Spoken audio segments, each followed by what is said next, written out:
about now? Can you hear me now? Yes. Yes. Oh, perfect. Okay. All right. So welcome to tonight's City Council meeting. This meeting is a Finance Committee meeting. Tonight is Tuesday, April 7th, 2020. The time is 5:33. The purpose of this meeting is to review the proposed fiscal year 2020 and 2021 budgets with the following department heads. Now, before we begin, let me just give some instructions first.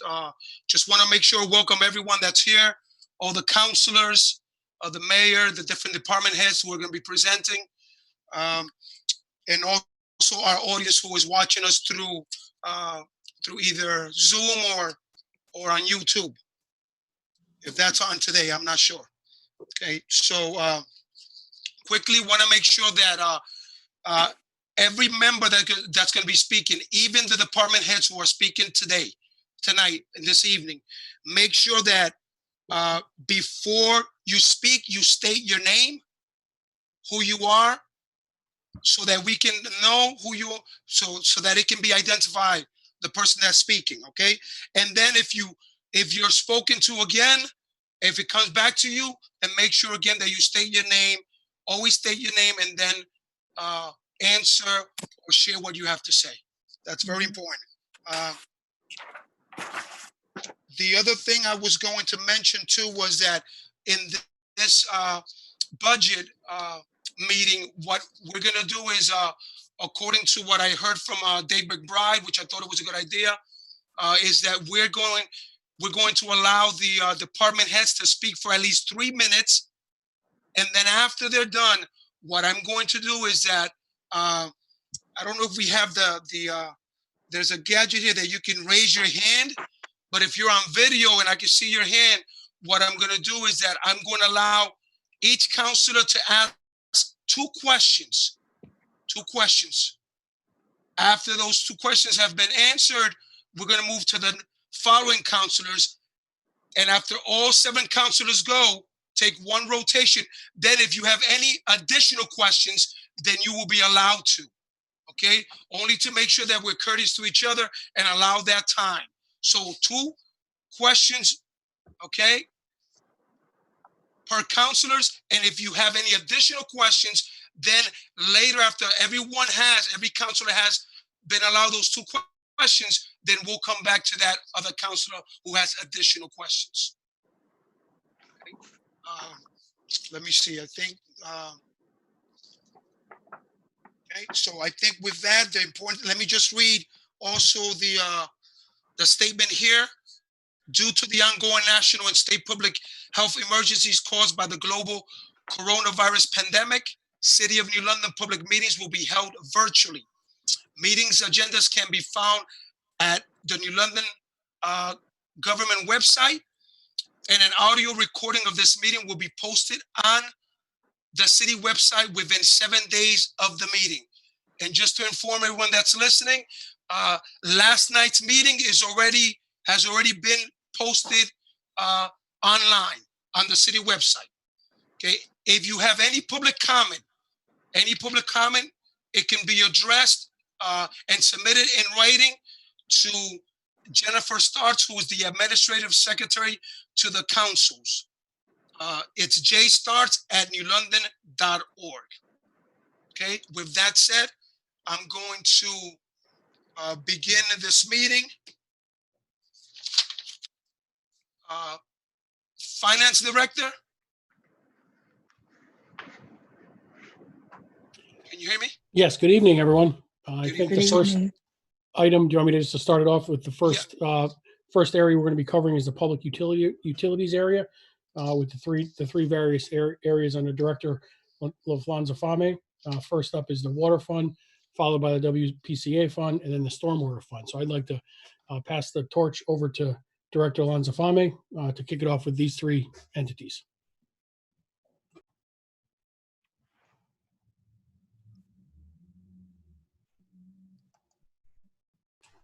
Can't hear you, Joe.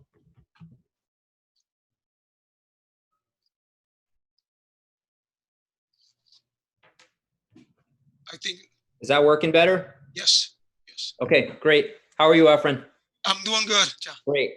Joe Lanzafame, Public Utilities. I'm here to talk about 3 enterprise funds that my department manages: the Water Fund, the Sewer Fund, and the Stormwater Fund. This year, I'm happy to say that our financial position was good enough for. Would you mind saying what page we're dealing with?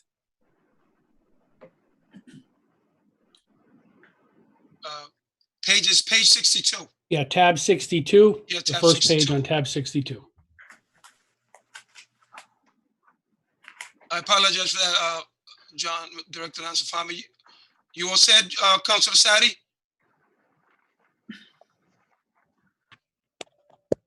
I am, thank you. All right, go ahead, Director Lanzafame. Sure, no problem. So this year, I'm happy to say that our financial position was good enough for us to be able to move forward with 0 rate increase for all 3 funds prior to the coronavirus hitting and impacting our economy and residents. We had a rate increase planned for long-term fiscal stability. However, we feel as though at this point we can hold off on rate increase and reevaluate in October and see if there's anything that needs to happen at that point. But at this point, the Water Pollution Control Authority and myself felt as though we did not want to further burden any of the residents of New London at this time. So rest assured, we will be okay at least until October, and then we'll reevaluate. Overall, if you look at the budget, it's essentially unchanged. The only increases on all 3 are contractual increases. They're relatively minor. And the revenues are essentially the same with the exception of on the water fund, there's a slight increase in water usage by East Lyme, and that's been reflected in the budget, but it's very minor. So we tried to make this budget very easy for the council to understand. Essentially, it's the same exact request with some minor increases as last year. Joe, can I add a little bit regarding what we have discussed? Absolutely. Certainly, I did want to explain that in the David, sheet that you'll please. see under the fiscal 2020 budget, there was a formatting error. It does not impact the fiscal 21 proposed, but the column all the way to the right, the increase decrease, is showing some gyrations that are incorrect in that there was a formatting. I'm going to show you my screen right now. Can everyone see that? Yes. Can everyone still hear me? So in essence, this is what the original that you have in your book. There was a formatting error here. All of these had to come down.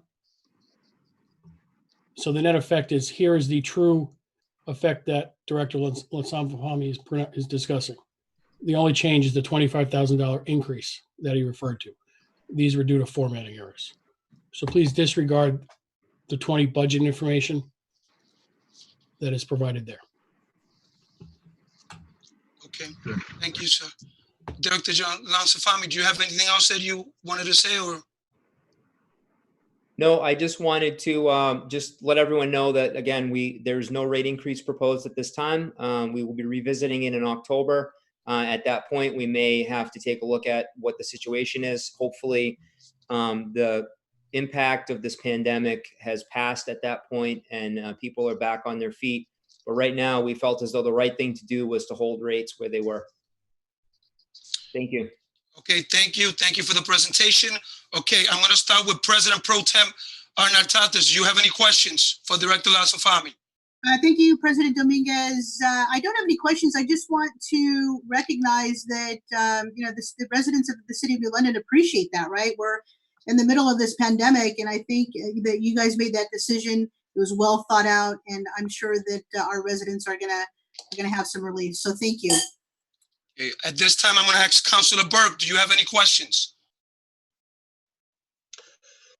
Thank you, President. This is Councilor Burke. No, I do not have any questions. Just add a quick comment. Joe, I think we did a really great job with this as the liaison to the Water Pollution Control Authority. just remind all my colleagues that in a virtual meeting, this budget as presented was passed unanimously by the authority. I think it's the right thing to do to hold off on increases, and thank you very much. Okay, thank you. At this time, I'm going to ask Councilor Booker Jr., do you have any questions? I just want to say thank you very much as well, Joe.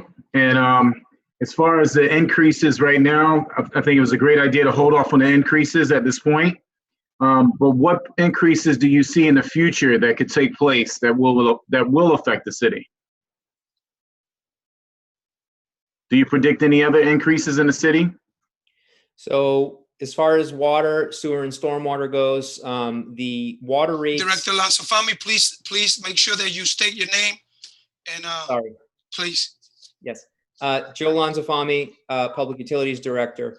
To answer your question, we have not raised rates in 4 years on the water side, 5 years on the sewer side. The stormwater fund has only been in place for 1.5 years. With that said, to be fiscally responsible, we really need to think about raising the rates potentially in October so that we don't deplete our fund. And that's really what our backup is that we've had good planning over time and we've been able to hold rates for a significant period of time. My concern is you can only spend each dollar one time. And I just want to be sure that we're doing the city justice by staying on top of increases in cost of living and whatnot and infrastructure. Thank you very much. You're welcome. Okay, thank you. At this time, I'm going to ask Councilor Sadi, do you have any questions?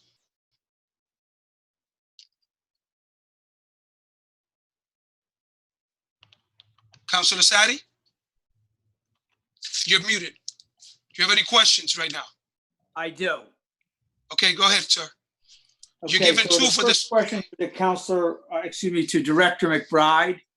Are all these figures in dollar figures?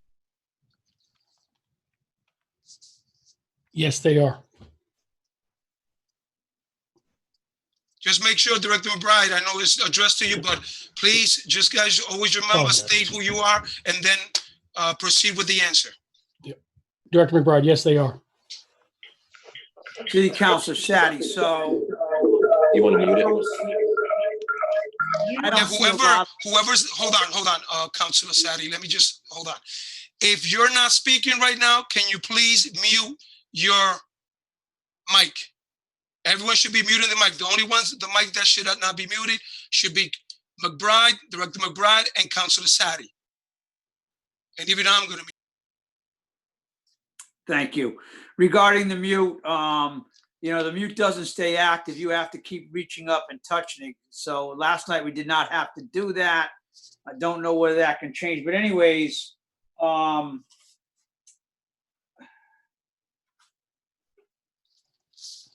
I do not see line items in expenditures for payroll. In the fiscal 21 director, this is Director McBride. In the fiscal 21 proposed, you'll see a payroll number of 125,210. Could you point out? Way done. 100. Okay, yes, I do see payroll. Okay, so what payroll is actually 92,000 in FY17, and we're now looking at 125. Is that correct? Director McBride, that is correct.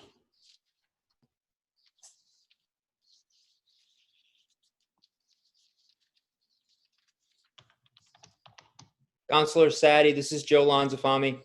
Yes. I want to address that. That is a vacant position that has been carried in our budget for a number of years. We've chosen not to fill that position for 8 years now. And the reason is because we've tried to hold rates low. We budget for it every year and we do not fill that position, which is why you see the difference between the two. So you'll see that on all three of our budgets, is that you'll see a third position that's in there that is we're not intending to fill, at least for the moment. We'll revisit that in October. I have no further questions at this point in time. Thank you, Director Lanzafami. All right, thank you, Councilor Sadi. Councilor Goodwin, do you have any questions for Director Lansafami? Thank you, Mr. President. Director, I just had one quick question, and I also want to echo the other counselors and thank you for the price increase hold. But I was curious to know if it was already accounted for future budgets, and if so, at what point would that become an issue or a burden to the budget? So I guess more so, what's the longest that you can account for holding that price increase off if it was already accounted for? Joe Lanzafami, Public Utilities. So it's a very good question. The reason why we're able to hold rates is because we have not been fully funding our depreciation. If you look through former years, you'll see that depreciation is booked, but we don't fund it. And part of the reason for that is because we've taken the approach that we correct things as they break, and we cover those in our operating budget. The alternative is, like some other towns do, is really just hobble along until something needs to be completely replaced. And I'll give you an example. Other towns have proposed very large water treatment plant and wastewater treatment plant increases. Costs associated with those are plant upgrades that are $40 million, $50 million. We just don't function that way. We make the infrastructure work the best we can while we can. And it's just a different strategy, a different management strategy to be able to keep rates lower. If you look at our rates in New London, we're less than 50% of what the average is in the state of Connecticut for water and sewer. So I feel as though that's the right way to manage the department. So to answer your question, in October, we review our budgets year to year. I was going to propose a rate increase this year to further fund our capital funds to be able to deal with some of these smaller upgrades that we need to do. At this point in time, we'll know better in October. We depend on our investment accounts, which is an unknown for just about everyone, I believe, at this moment. So depending on where the market ends up, that will dictate whether or not we need to look at rates again and raise them. Understood. Thank you for the answer. I have no further questions. Okay, thank you, Councilor Goodwin. Let me go to Councilor Rihanna Dice. Do you have any Yes, questions for Director Lansafami? Yes, this is Counselor Dice. I do not have any questions, but I just like to say thank you. Thank you. Thank you, Councilor Dice. And now it's my turn, and after me, Councilor Seta, you may go. Let me go first. So I do have a question, Director Lansafami. This is President Dominguez. When we're talking about the stormwater enterprise fund, where it's in the fiscal year 2019, where it says operating services and other operating services there, I noticed that, the jump there. Now, is it because we're doing more? Can you explain that's probably almost doubled what was fiscal year 2019 to 2020? Absolutely. Joe Lanzafami, Public Utilities. It's a very good question. I'm glad you caught that. The reason is because the fund started in October of 2018. So that's a partial year. And we were, the first 3 months or so, we were not really functioning as a utility because we hadn't collected any funds. So in order to have contract ops do what they need to do out in the street and maintain, we needed to hold off on signing contracts until we had enough revenue to be able to pay them. So that's the reason why. It is about 6 months. You're right on. It's about 6 months instead of a year. All right. Thank you so much, Director Lansafami. Appreciate that. Okay, with that said, I was number 7, and Councilor Sadi, I saw your hand. You can ask your additional questions. So unfortunately, I didn't follow that last question real closely. I believe it had something to do with the stormwater. Where exactly in the budget was that, Director Lansafami? I don't have the pages in front of me. Joe Lanzafami, Public Utilities. This is Director McBride. Stormwater will be tab 64.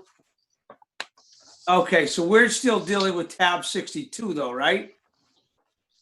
Oh, this is, well, Director McBride, go ahead and explain. We were on 62, and then one of the questions that was asked referred to stormwater, which is on 64. So I defer Okay, to the so are we president. gonna go 62, 63, 64? Or are we doing all three at once? I'll defer to You know the what? president on how he'd like to proceed with that. My apologies. My apologies. That was on me. I just didn't have a question for the other one I had for this one. So let's move on then to the next one then. No, Right. so I do want to talk about depreciation expenses. This is a question for Director Lazafami. 2018, I believe it says actual was 1.981 million. 2020, 1.779 million. And 2020, 141,000. So you had said that is because you do not fund depreciation. Is that correct? Joe Lanzafame, yes, that is correct. So and not that I'm interested in a rate increase, but for a company doing business with us, since we quote own, I don't know how many millions of dollars, if we do not fund depreciation for 10 years at $2 million a year, that's $20 million that the company who's working for us may be earning. But in other words, if you were to walk away from this after 20 years, we would not have that money to rebuild our infrastructure. Is that correct? That is correct. And as I mentioned, Joe Lanzafame, Public Utilities. As I mentioned earlier, it's a strategy on operating. So we don't intend to fully depreciate our equipment. We maintain our equipment so that it is not fully depreciated. And in doing that, we're able to hold the rates. Again, John, as I mentioned earlier, our rates in New London are about half of what they are in other towns. I heard that, but could you define equipment, please? Does that include the pipes in the ground? Yes, pipes, pumps, and the only thing that is not, I guess the only thing that's not regularly maintained is the buildings. But because of the nature of the buildings, they're all concrete structures. They're easy to, it's easy to determine whether or not there's any issues there. And in the depreciation numbers you see, the cost of the building itself is actually included there. And as I said before, if you look at some other utilities in the area, they're doing huge, massive wastewater and water treatment plant increases to the tunes of tens of millions of dollars. We're not doing that. We're maintaining the equipment that we have. We do it at a fraction of the cost. Again, it's a business strategy on how to run. Now, the reason why you see depreciation showing up in the budgets, maybe Dave McBride can answer a little better that question. It's booked as the full depreciation amount, but we don't fund it. We don't physically bring in enough revenue to fund $1.7, $1.8 million annually on the water and sewer funds. But what we do instead is that we fund it through our operations and maintenance, and we do fund our capital accounts every year to some extent. It's just not fully funded. So I don't want you to think that we don't fund it at all. We just fund it in a different way. So some people would say if you fully funded depreciation, you wouldn't actually need a capital account, because you would essentially be replacing your building or your pump or whatever every 10 years or 50 years or whatever the life expectancy of that particular item was. What we do is if we have something that's not functioning properly, we fix it. We replace it immediately. So in the long run, you do end up with projects like, for instance, the stormwater pumps. Those needed to be replaced, right? So that's a capital expense. Some people would say, well, if you funded that and you depreciated those every year, you should have a fund sitting there waiting to pay for those. We didn't have that, right? So what we did is we used debt service, and then we look at our operating budget annually and say, okay, Our debt service on $1 million is going to cost us $80,000 a year. We need to look at our rates and increase them accordingly to cover those debt service costs. Again, it's a business strategy. You either pay now or you pay later. And the way our And I don't mean to cut you short right there, but that's my point. Pay now or pay later. You're Yes. our contractor now, and you're earning X, Y, and Z. You may not be here later. And although it may not be me sitting in this seat, but the city will be here, and we will have to pay later. And most likely the later cost will be much more expensive. So my next question is going to be capital improvement. Do you, and I don't know if that's part of this page or a different page, do you have a capital improvement plan where you replace 1 mile, 2 miles, 500 feet or whatever it is of pipe each year? Joe Lanzafame. No, we don't have we have a capital plan, but we don't follow it on the timeline that is indicated. So for instance, again, if we followed it on a timeline that as it was indicated, your rates would be double what they are right now. So they're not. So again, it's a business decision. The WPCA City Council makes a decision. This is how it is. We're gonna operate this way. And again, it's a business strategy. You can look at it as you fund it now or you fund it later. I think keeping rates in check has been a very big priority of the city, and I think that's the reason why we are where we are today. Now, with that said, John, we have a very healthy financial position right now for water and sewer. Stormwater, we just started, so I can't speak to that yet. But I think what you'll find is that if we manage it the same way, I think it's a pretty successful plan. This is Director McBride. I just wanted to comment on the financial position that Director Lanzafame mentioned, and that is the net position you can find in the financial statements of those funds has $8 or $9 million in each fund. So there is a long-term approach. They've been saving funds for future projects that you mentioned, Councilor Sadi. So there are funds available there that they have in their fund balance. Yeah, thank you, Director of Finance and also Director Lanzafame. Councilor John Sadi, I want to be mindful of the time. It's already 6 p.m. The reality with this is that we have other department heads that are waiting. And I was just going to thank you. Okay. All right. Thank you. Thank you, Councilor Sadi. With that said, then now we thank you, Director Lanzafame. Appreciate everything you do and everyone in your staff. And thank you so much. Thank you very much. You're welcome. Thank you. All right. At this time, we have 6 p.m. We have the Fire Chief Tom Corcio. What tab are we dealing with? This is tab 22 through 25. So the Fire Chief is coming up right now at 6 p.m. is tab 22 through 25. Not sure if the Fire Chief is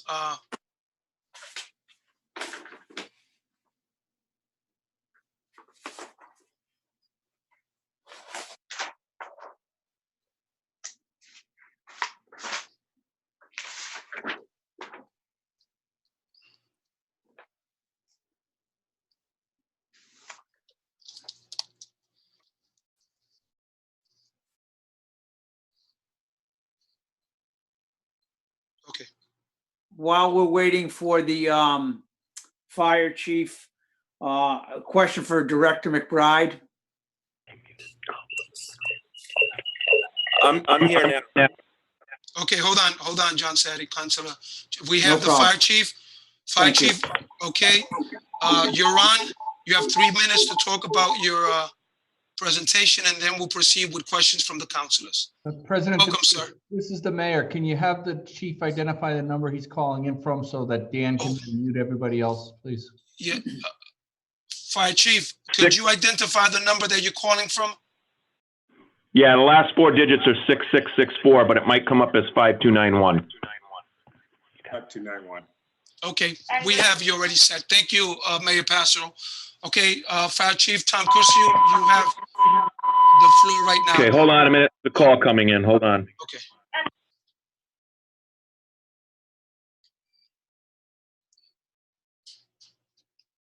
At this time, everyone else should be muted so that we don't have any feedback.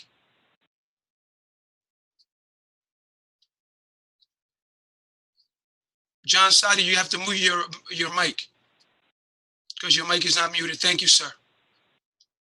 Oh, no. Okay, Chief Curcio, I'm back. I'm at the firehouse. Unfortunately, we do not have video here. So I just wanted to explain to everybody that the increases that you're seeing in our budget this year are very minimal. Those are mostly for contractual type items. We're still operating with 68 employees here. That includes myself, my assistant, Mary Santos, the fire marshal, the fire inspector, and 16 firefighters per shift. We continue to operate out of the 3 firehouses, and I am ready for any questions that you may have. All right, thank you, Fire Chief Curcio. This is President Dominguez. At this time, Councilor Booker Jr., do you have any questions for the Fire Chief? Not at this moment, no. Okay, thank you. Next, Councilor Curtis Goodwin, do you have any questions for the Fire Chief?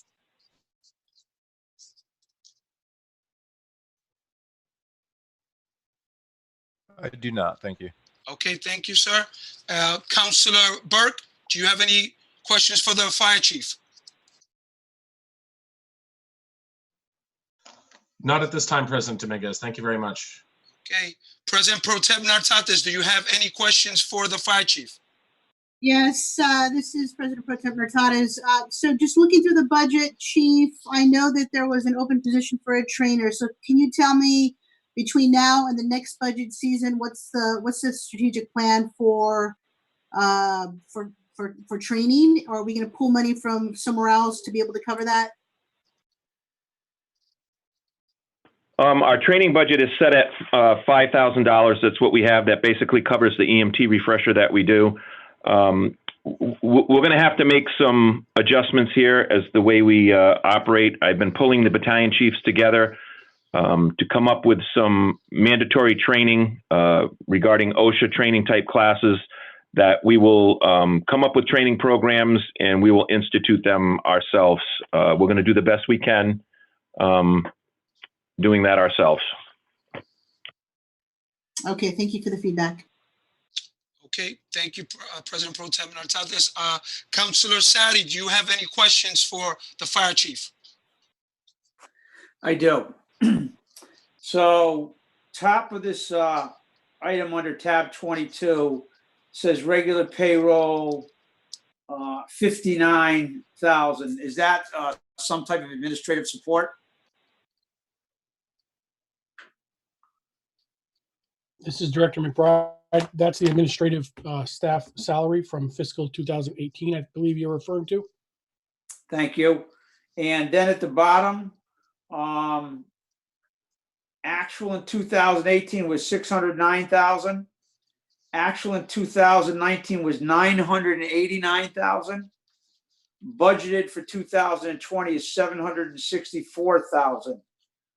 Could you explain what the $125,000 increase from 18 to 19 is, or why the substantial drop from 19 to 20 was?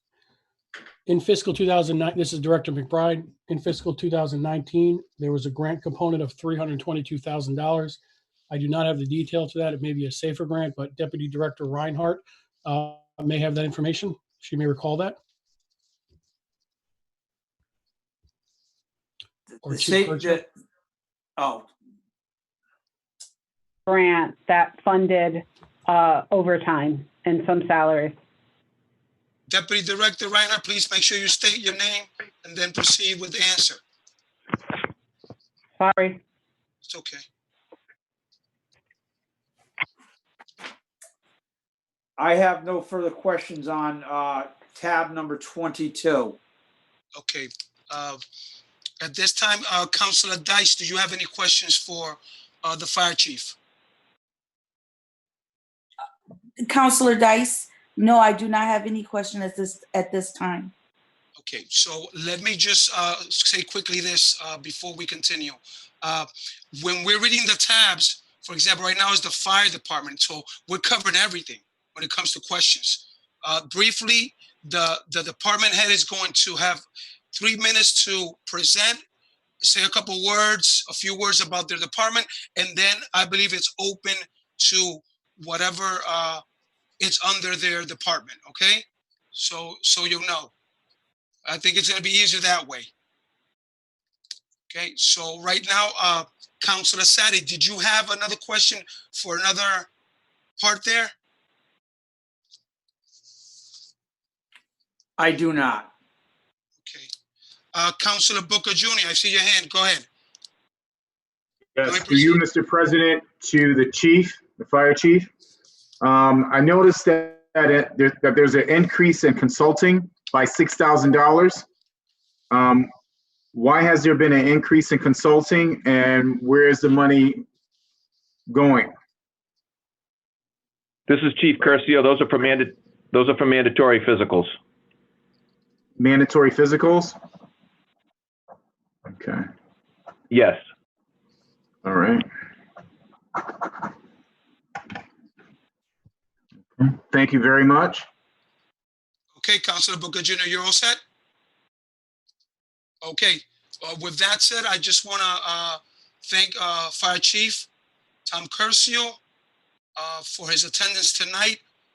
Also, just to thank him for the idea about having the overflow center. Can you speak a little bit regarding that?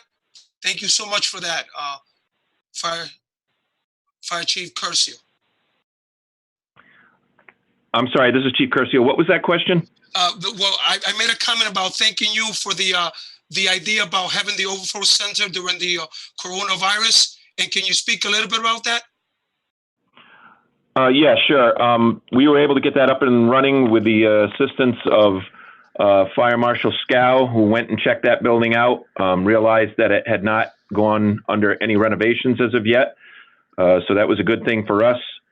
We got a hold of the Department of Public Health, Kathy Zoll, myself, the mayor was involved, David McBride, the finance director. A lot of people pulled this together.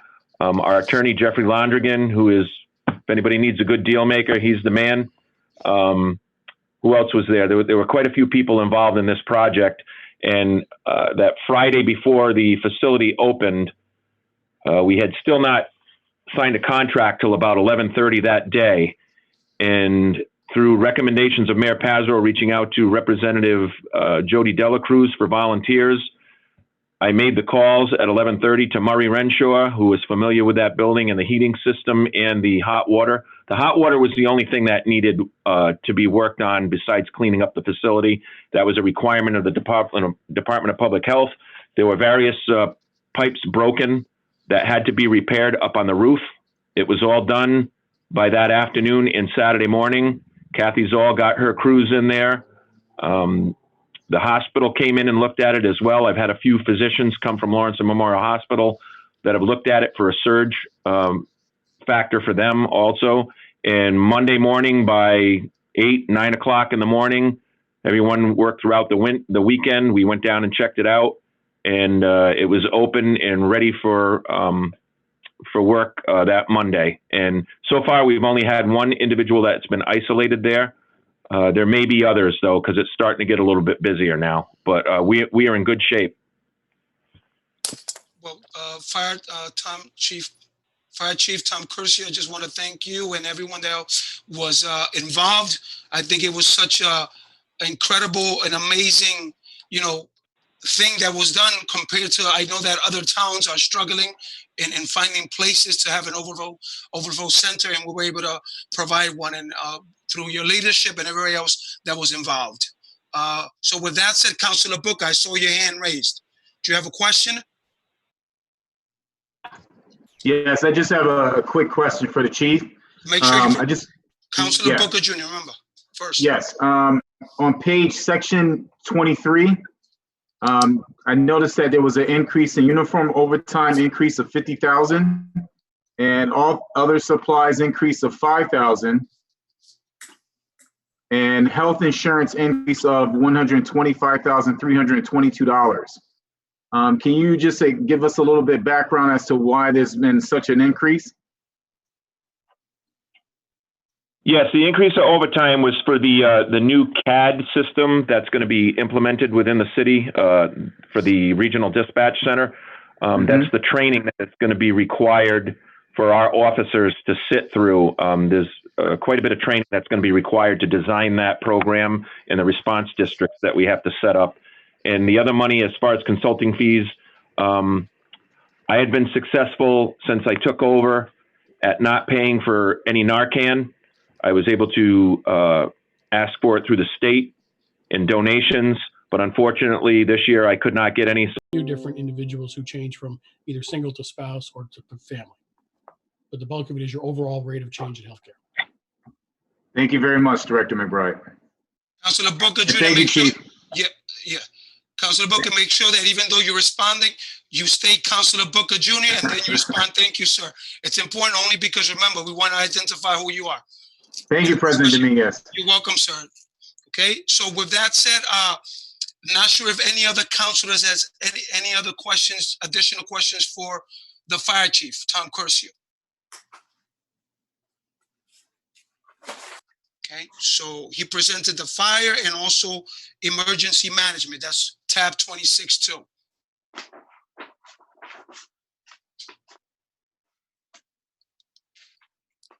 Yes, this is the chief again, Tom Curcio. I didn't know if you were done, but I just want to reiterate what a great job our staff is doing here during this crisis right now. Everybody's kept a positive attitude. Everybody's been coming to work. They're working hard, and I couldn't be prouder of them. So I just wanted to thank you for all your support also.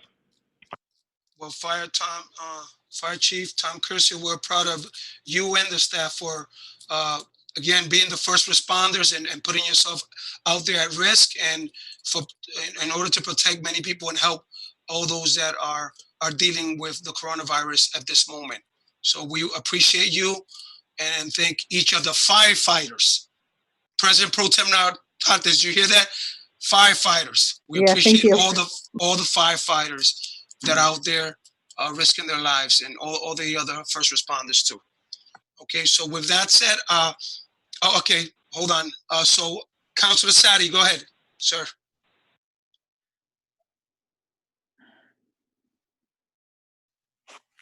Councilor Sadi to Chief Curcio or to Finance Director McBride. 2018, this would be under Emergency Management Administration.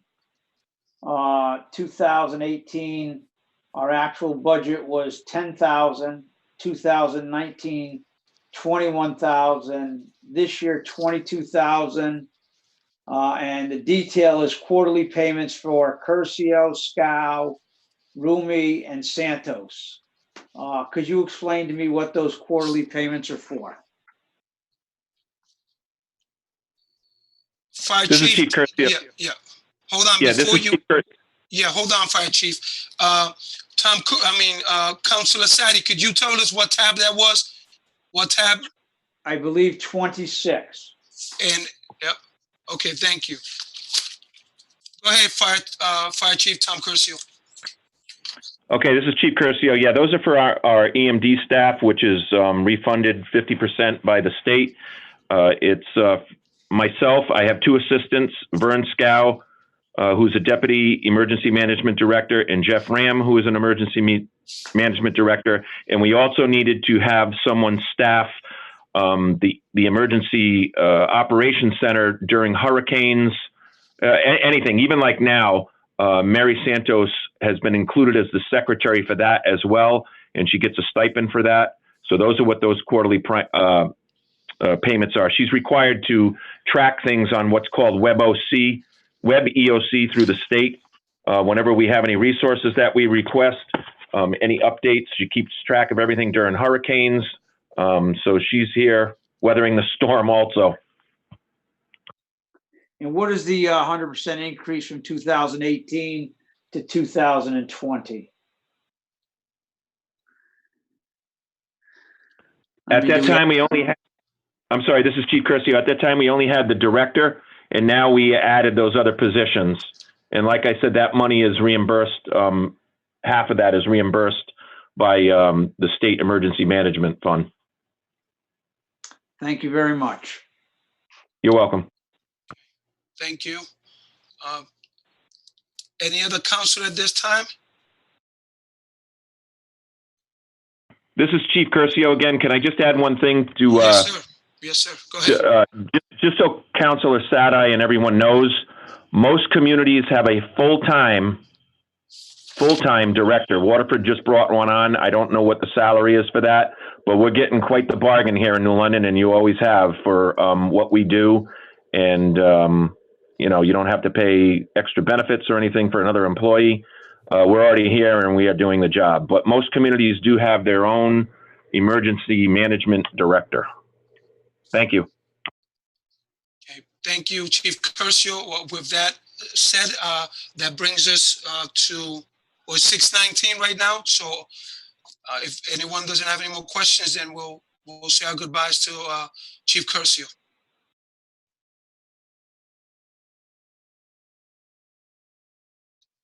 Okay. Everyone should be muted at least right now. Thank you, Rick.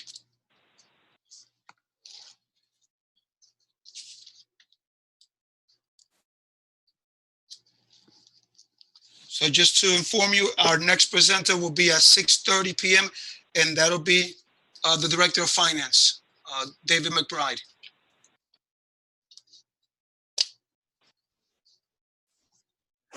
And what will the page numbers be for that? Yes, that will be page 10, 11, 12, and 13. So pages 10, 11, 12, and 13. This is President Dominguez. That is the tabs for the Department of Finance. Thank you, Councilor Sadi.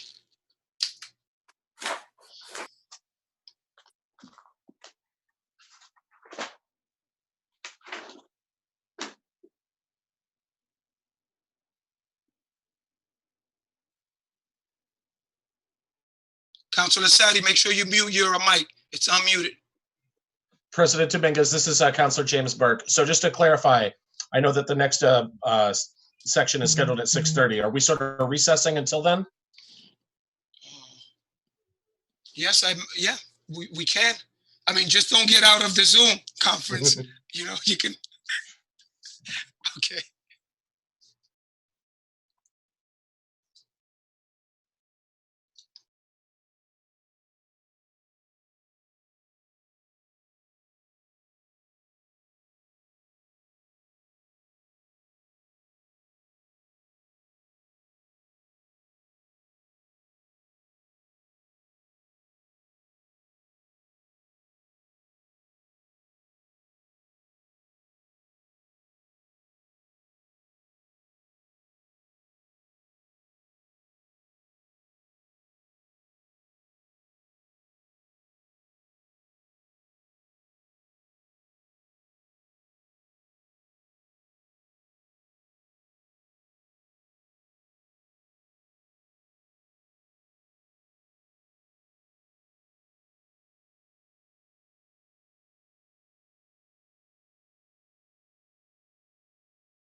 All right, 6:30. We're going to begin. We're going to proceed with the budget meetings right now. Everyone's mic should be muted. And at this time, I'm going to ask for Director McBride, the Finance Director for the New London City, to proceed with his presentation. Hi, good evening, councilors. Deputy Director Reinhardt is with me as well. I'll commence some of the presentation, and we're here to offer any answer any questions that you may have. So in a nutshell, the Finance Department consists of 6 divisions: the administration, tax collections, tax assessment, IT, and risk management. Our budget for this year is down $227,000, primarily a result of a reduction in a few staff levels, net of some additional dollars that we're requesting for consulting. Not a lot of change throughout from prior year to this year. I just want to mention, give some kudos out to the staff. The staff of it's total of 18 individuals, consisting 4 in the IT department as well. They work extremely hard and extremely efficient, so I can't commend their efforts enough. They do a tremendous amount of production for the city. So I just want to reach out to them and commend them for their efforts. But we're here to ask any questions, and I believe Director Genovese is going to touch upon some of the IT to follow up after we go through the other divisions of IT. So not sure if Deputy Director Reinhardt has anything to offer, but I'll offer the floor to her. Thank you. Yeah, Deputy Director, make sure just state who you are, and then you may proceed to talk. I did. Okay. I think I was muted by the host. I think This so. is Deputy Director Reinhardt. That's I okay. just want to second Director McBride's comments. It's been extremely hard with the virus, and we have people rotating their positions, and everybody has been really stepped up to the plate to work during this time. So I would like to say it's a group effort that puts this budget together. Okay, thank you. This is President Dominguez. Thank you, Deputy Director Donna Reinhardt. And at this moment, I am going to ask Councilor Goodwin, do you have any questions for the Finance Director or for the Deputy Director?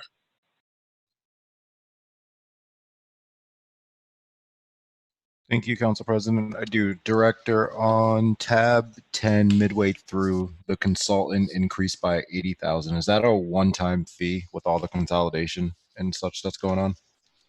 The primary reason for that is the risk manager position is no longer in salary. So you'll see the reduction of salary, tax, and benefits of $160,000, which is net of that position, in addition to some of the increases the other individuals have, of the 8 individuals in finance. The $80,000 consists of $55,000 we anticipate to outsource that role. We're right now working with 2 different consultants to determine if they're able to perform the risk management role on a cheaper, less expensive alternative than hiring a full person in there with staff of benefits of 45% or so. So that's the change. It's a transfer of funds from salary to the consulting line item. And with the consultant, would there be any reduction in services that the salaried position would have provided? We do not anticipate that, no. Got it. And on tab 13, let me make sure. The technology software for $245,000 for the various license. That increases that also one time. Could you explain a little bit more of what that is? Yeah, I'm not sure if Director Genovese would like to opine on that, but he did provide some level of detail as to the software line item by line item of 30 or so different things. The bulk of that is the Superior Finance. But Director Genovese, I'll defer to you if you'd like to answer that question. This is Director Genovese. Yeah, we just have many software packages. As he said, we're Superior the AS400 software. We're also going to be spending money on the Munis software. I believe some of that came out of that budget line. I don't have it right in front of me. Hopefully next year we won't be talking about any of the Superior AS400 software, because that'll be transitioned away from, and hopefully that cost will go down. Got it. That was my main question. Would all of these be recurring fees for the softwares? Just to comment on the software, one of the other, this is Director McBride. One of the items we've done is we've consolidated all software, where in the past, historically, different departments would be paying for it out of their own department. And for numerous reasons, we're consolidating that, incurring that expense in IT. And the most important reason for that is for Director Genovese to make sure it's consistency across the full city, to make sure it's the proper protocols, and we're using the right items, and everything's working properly together, and not getting this software that's not linked, and working, collaborating with all the other systems that we have. And in the past, I'm assuming, because there's nothing in 2018, 2019, that this wasn't used in the past, none of these.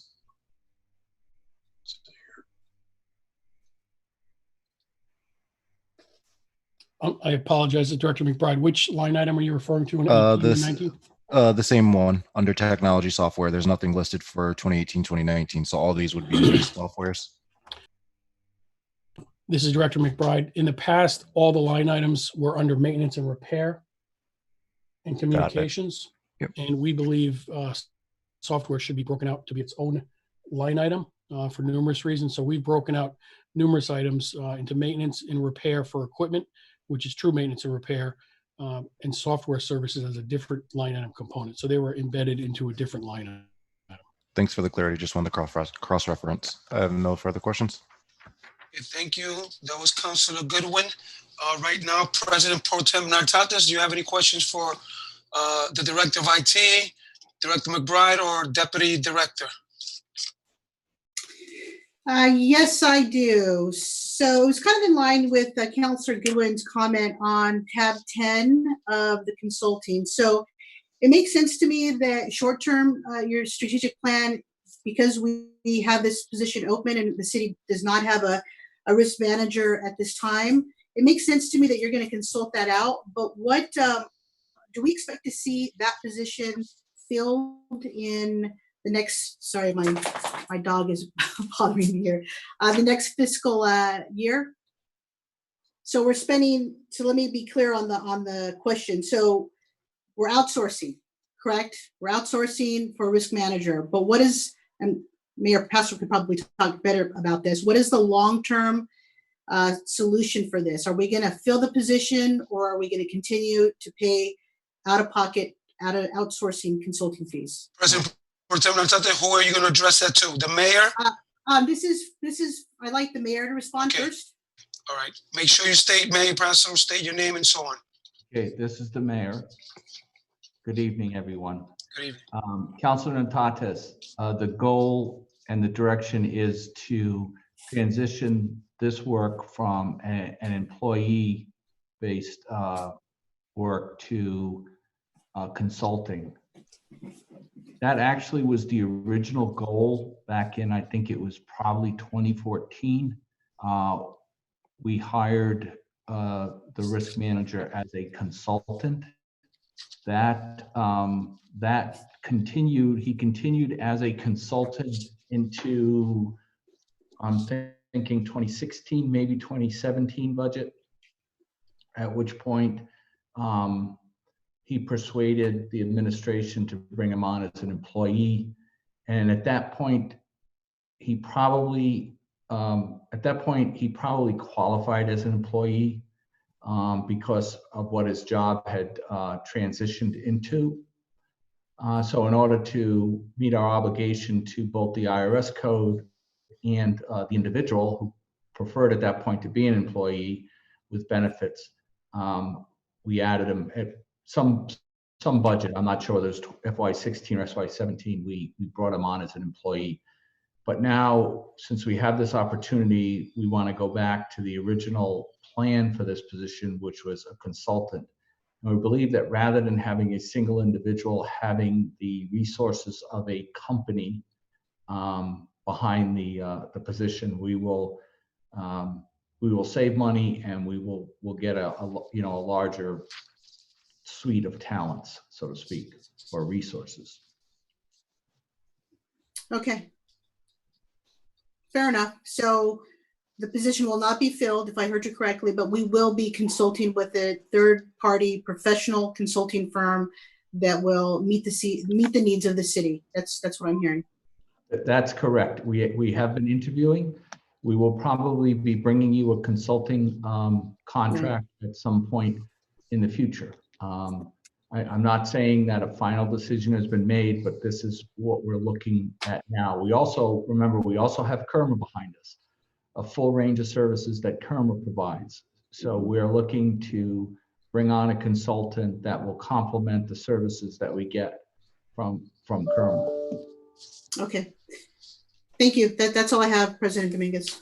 Thank you, President Pro Tem Natatas. I just want to make sure that, I know it sounds redundant, everyone, but it's just that every time you're speaking, it doesn't matter. You have to make sure that you state, right, who you are, even as a response, because it's being recorded, and it's also people that are online, not online, I'm sorry, they're online, but also on the phone. So it's part of the recording requirement that even if you're just saying hello, this is President Dominguez, hello, and then, you know, you say, hey, hello, you got to say who you are. Okay, just want to make sure that we're abiding by that. And I know sometimes we forget, but let's try to just to make sure that we're always stating who we are to respond, even though it's a two-way conversation. I know it sounds redundant, but that's the procedure that we have to follow through this virtual meetings. So I appreciate your time for listening to me, all right, on this issue. Okay, so with that said, Councilor Burke, do you have any questions for this time of the finance?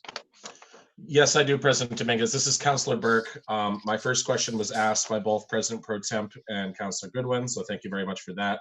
My next question would have been to the Director of IT. In fiscal year 18, we had a little shy of 14,000 under technology and hardware. Just wondered what the hardware from that fiscal year was, and if there's, I see that nothing's funded it for this year. Is it in a different section now, or do we just not have any needs for hardware in this fiscal year? This is Director Genovese. I wasn't here for fiscal year 18, so I can't speak to what it was, but from what I remember, there wasn't much of anything when I got here. For this year, it's not nearly, well, last year we bought a lot out of Bond 18. This year we don't have as much to purchase as from the bond wise, but there is always miscellaneous equipment that we need to purchase, whether it is the fire department saying, hey, we need a new headset, or we need a webcam, or we need a couple of iPads. And so we always have to have some sort of buffer for that. This is Director McBride. I'd just like to add, part of the bonding that you approved and has gone through also allowed for $75,000 of computers and equipment and printers for hardware. So that is in addition to this operating budget. Thank you. And perhaps I don't know if this is the correct section to ask this question on, but particular pet peeve of mine, I know we've been dealing with a lot recently with the elevator at City Hall, and obviously a virtual world now, but is the Wi-Fi access at City Hall, or lack thereof. And I was just wondering maybe if this would be the appropriate time to, you know, bring up that, or if it would be in the City Council part of this meeting later. But just where is our, which line item funds our fees from internet service providers? This is Director Genovese. I just want you to know you will have Wi-Fi in the City Council. We already have the wireless access points, so as that room gets put back together, that will go in. What line it comes out of, you'd have to ask David. That just comes out of general hardware, I believe, though. This is Director McBride. It comes out of the communication line item that you say.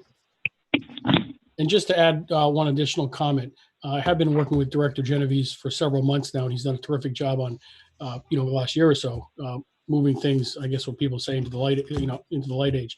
One of the things I did put in the budget for under finance is an amount of like $5,000 or $10,000 for a consulting IT roadmap that, in working with Director Genovese, we're going to pursue next year to make sure we're covering all of the aspects and having somebody really look at what's being done to make sure we're doing things correctly and to move the needle forward to really be on the cutting edge of where we should be with technology.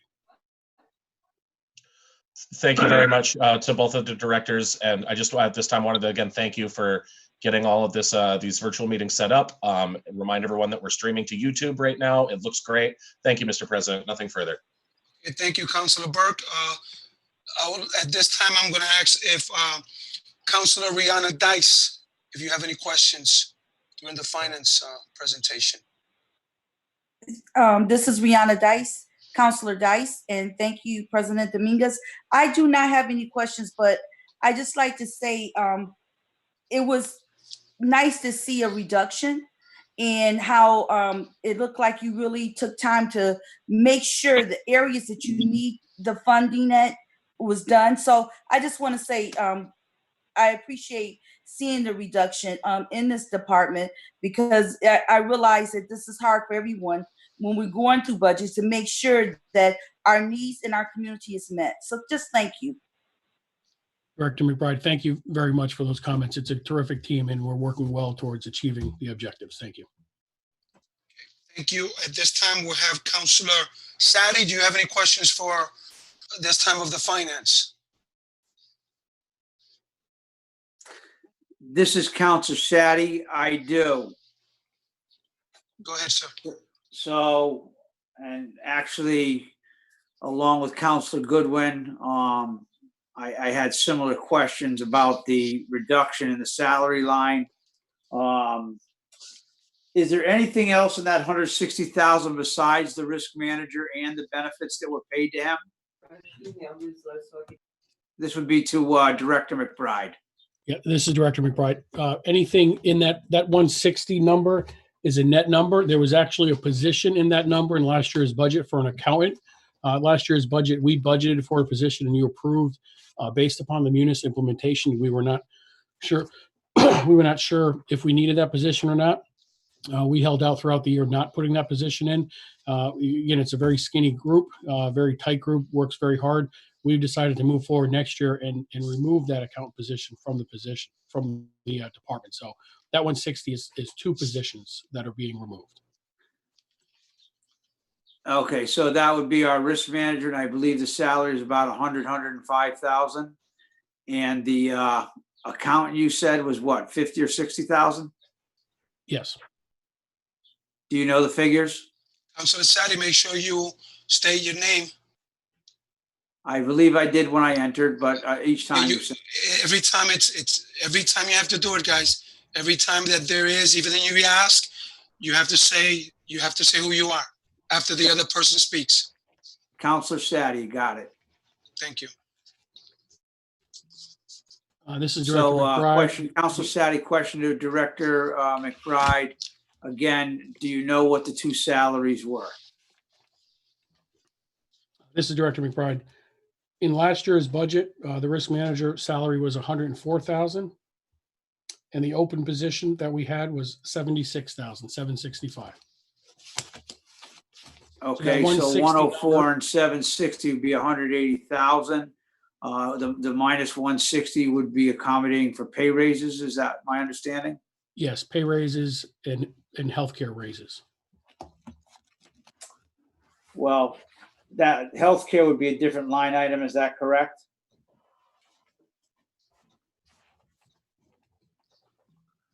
Yes, that's correct.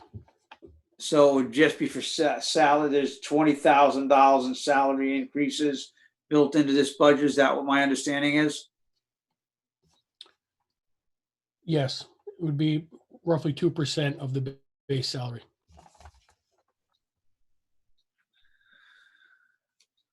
Okay. I have no further questions at this time. Thank you very much.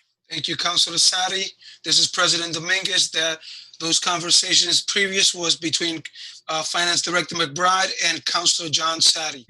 At this time, I'm going to ask if Councilor Booker Jr. has any questions.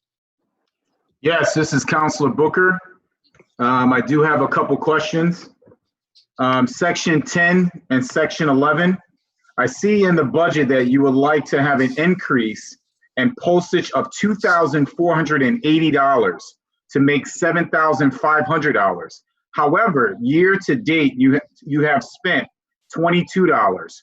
What is the reason for the increased request?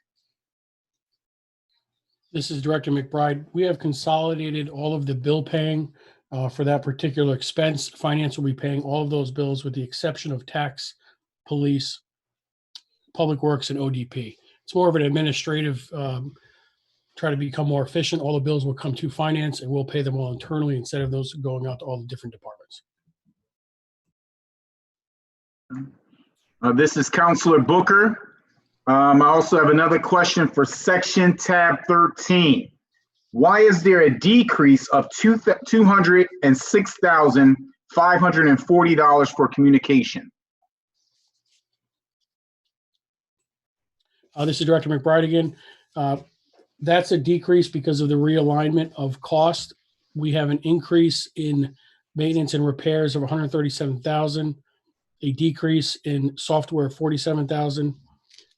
So what really happened is we properly budgeted for expenditures based upon equipment and the software. So it's really just a realignment from one budget to another. Okay, thank you very much, because I know we only allotted to speak twice, 2 questions.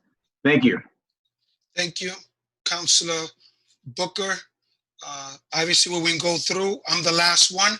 So if you have any additional questions, then I'll bring it back to you. So this question is for Director McBride on tab 11, postage. I noticed that in the fiscal year 2019, we ended up with 8,397 as the actual budget. And then we budgeted for the 2020, 12,000, but so far we have only used 2,671. Could you give me an explanation why we're close to finishing the year. So why the amount is so not even reaching the proposed budget for 2020? Yeah, this is Director McBride. I believe that's due to the timing of the tax bills when they go out. If Deputy Director Reinhardt can provide additional information, that would be helpful. This is Deputy Director Reinhardt. We mail the tax bills in June. We're required to pay our service who prints them for us postage before they're mailed. So the bulk of the money is used in June. And the reason that it varies from year to year is because we've improved the way we collate the bills and include them in the same envelope so we don't use as much postage. Thank you. This is President Dominguez. Thank you, Deputy Reinhardt, for that answer. That's pretty smart to do that, in order to save money. So thank you for that. At this time, Councilor Booker, you did have an additional question?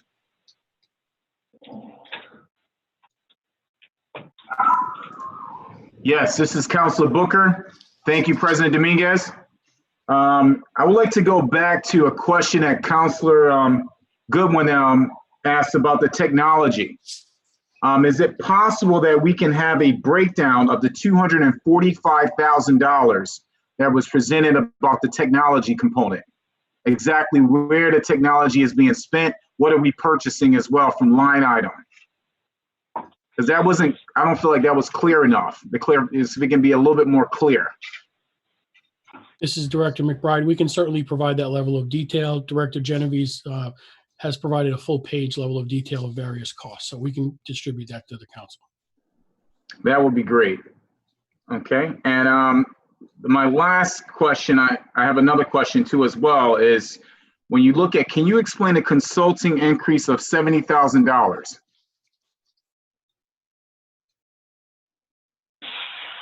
And section 10, this is Councilor Booker. Yes, this is Director McBride. The bulk of that is the $55,000 for the risk management that was previously mentioned. So it was really a change from payroll or salary to consulting. As I also mentioned, we have plans to do the IT strategic roadmap for 15, and then there will be some Munis consulting. We also have in our plan internally around $8,000 or $10,000 for internal controls, segregation of duties review, and proper policies and procedures. So we had that as a goal this year. We didn't complete it, but we do hope to complete that next year.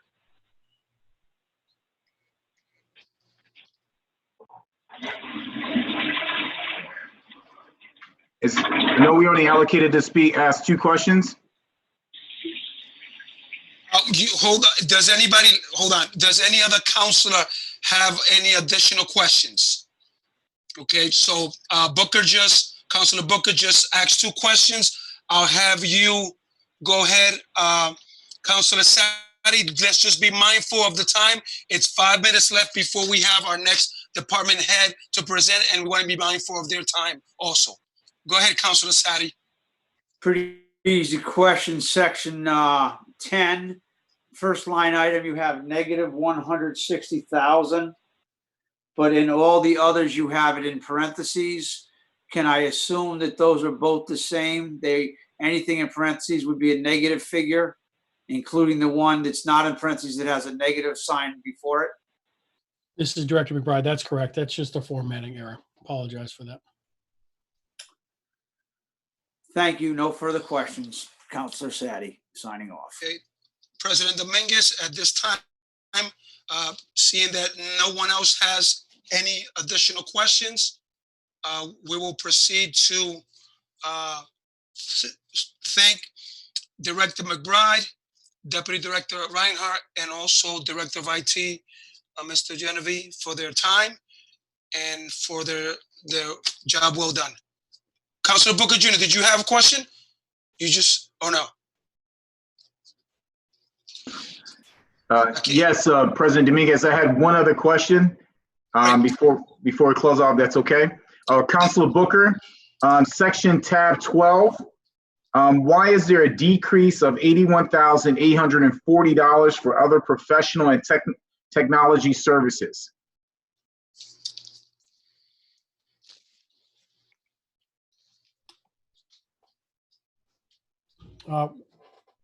In the prior year, we had $82,000 estimated for a payment for the 30% fee towards the collection of the revenues for the agreement that we have that we outsource a company to go out and try to collect some revenues for us. We no longer expense for that on the expense side. We net the income and we reduce by the expense. So in your revenue stream, you will see a collection of revenues of $125,000. That is net of what would be this $82,000 that was removed from the expense side. Thank you very much, Director McBride. Thank you to both. At this time, President Dominguez, at this time, we're going to recess for 3 minutes.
At this time, we're gonna have Public Works. That is tab 27 through 34. Again, at this time, we're gonna have Public Works present, and that in our booklet, in the budget booklet, that is 27 through 34. Okay, without further ado, let's have Director Seer. Should be on right now.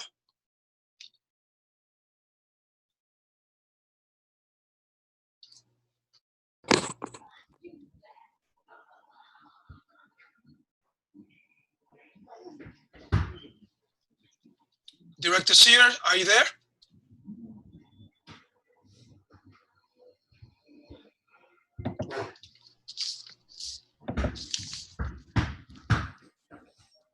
Yes.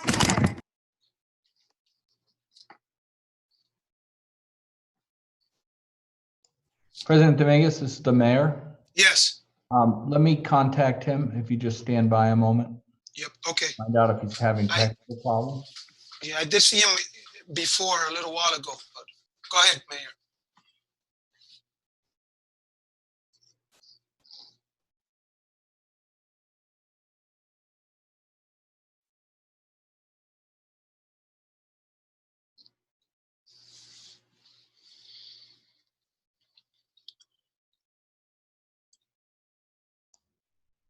President Dominguez, this is the mayor. Yes. Perhaps while we're on contacting him, you can invite your counsel to begin with David McBride, and I'll continue attempting to contact the director. Okay. For him to cover that area, you mean? For him to cover the area of, not sure. Okay, Director McBride, go ahead.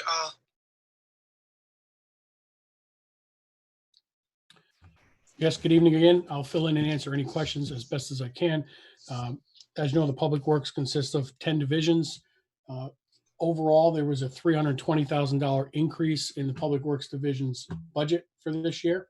The primary increase was a result of some additional costs that were put in there for the tonnage and the cost. And I think it was on the presentation. So let me just refer to, if I can just pull that up here. There was a total of a $479,000 increase. The bulk of that, 45% or so, was $187,000 of payroll costs, specifically relating to the contractual 2% plus the healthcare. We also did provide some additional overtime costs for them in certain areas to better fill the need for, based upon the actual expenditures that have been incurred over the past. The two other areas that have increased in their division was for an increase, allotting them some additional budget costs for maintenance and supplies, maintenance and repairs, things that have not been being completed or things that have gone over budget the past couple of years. We wanted to budget properly and making sure they had enough funds in those budgets to not run out or have to transfer funds late in the year.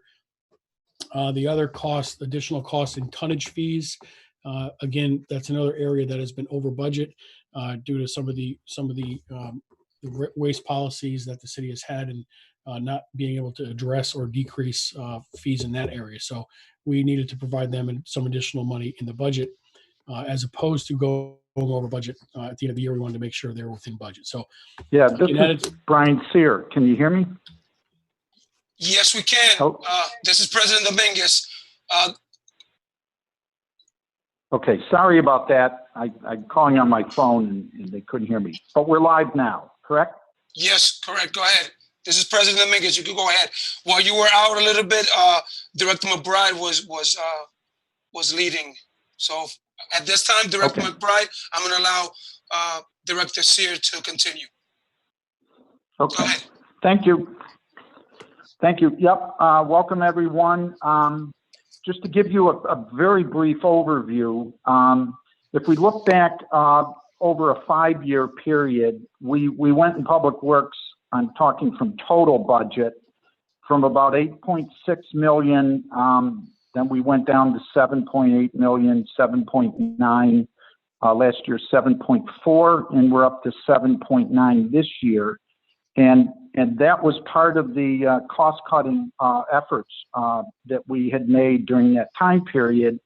And the bulk of that reduction that took place was we were able to do that, or chose to do that, in the administration and personnel and administration. So we're operating under that those savings that we achieved back then. However, historically, over the last few years, as each fiscal year went through, we were able to analyze those areas where there were needs that the city had that we weren't able to fully address. And so what we've been trying to do in the last couple of years, or what we are doing, is moving the budget back specifically to address those areas. So the increase this year, about half of the increase that you'll see is salaries and related benefits. And then the others are in operations, and I'll just outline those briefly and by division. I don't have, my budget papers don't have the tabs noted. So as you address your questions, the budget is divided up by divisions in Public Works, and I have the cover page and all the breakouts for the budget by that. So as you have questions, if you can address that by division, such as, solid waste, buildings, parks, highway, that sort of thing, I would appreciate it. So in terms of the increase this year, we have upped the amount that we have in our buildings division, and that's based on just recent historical data as far as us trying to address the needs critical, and then trying to stay ahead of the needs of the city's facilities, building and facilities. So there was an increase in a line item that covers outside contracting costs, and also an increase in supplies, which is the materials that we use throughout maintaining and upgrading becomes necessary to city buildings. We also have an increase in the Parks Division. We did take on recently, last year, another park with Veterans Field. We did improvements to Bartlett Courts. And so the amount, and also the Green Harbor Park, which increased in size and capability. And we did put in some funds, some additional, for us to maintain those fields and that turf, and stay ahead of that growing inventory that we have. And also there's an increasing need in the city, or desire, to stay as much as possible up with our tree maintenance. And that would involve both tree maintenance of existing trees and also planting of new trees. So we do have some additional funds allocated to that end purpose. In solid waste, in the last couple of years, because of our equipment, our aging equipment, which has now been replaced, the overtime charges, because we were overutilizing the few vehicles that we had that were operating, the overtime did go up, and there is a projection in this year's coming budget for that to try to keep par of what those costs ran in the last couple of years. That is in the budget. I think we're totally functional with our new 5 vehicle fleet that has works crews of 2 on them, much more efficient, and we're achieving right now those cost savings or reductions that we anticipated. So we probably will not need the increase or all of it that was put into solid waste overtime. Separately, we put some more funds into the solid waste operating line, and that's a combination of paying for our current trash load or solid waste load. And at this time, we are not paying for recycling disposal. That's being handled. There is a cost for it, but it's being handled by SCARA, which is our multi-town group that handles that. They're paying for that charge now. We're trying to keep it that way going forward, but there's no guarantee. the debt, we'll be able to hold that. So we do have some funds in for that. That being said, I'll entertain any questions you have. President Dominguez, thank you, Director Brian Sear. At this time, I'm just going to remind everyone to make sure you do have the tabs, but as Director Sear explained, he doesn't. So just make sure that you call out whether it's administration, building maintenance, highway maintenance, solid waste and recycling, mechanical maintenance, energy and utilities, parks, or engineering services, and also town aid.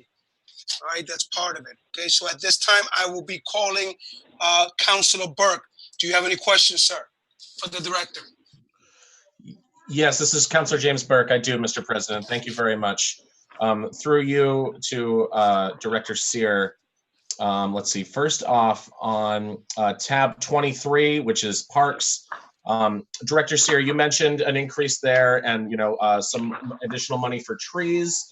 I'm wondering, is that in the second to last line item, other supplies, where it lists lawn care, landscaping materials, fertilizers, hand tools, etc.? Is that where extra money for trees would be allocated, or is it a different line item? I'm almost there in my list. Oh, hold on one sec. It would be, let's see, parts, grounds, and maintenance. That would be repairs and maintenance, which went from 50,000 up to 100,000. Okay, got it. That makes a lot more sense then. Thank you very much. And then moving on to tab 28, which is building maintenance. First off, I know I'm supposed to ask 2 questions, so I'm gonna try to get a lot out of here. But I'll just, first of all, on the cover page, it lists all of our buildings, and the Martin Senior Center and Senior Center are still listed there.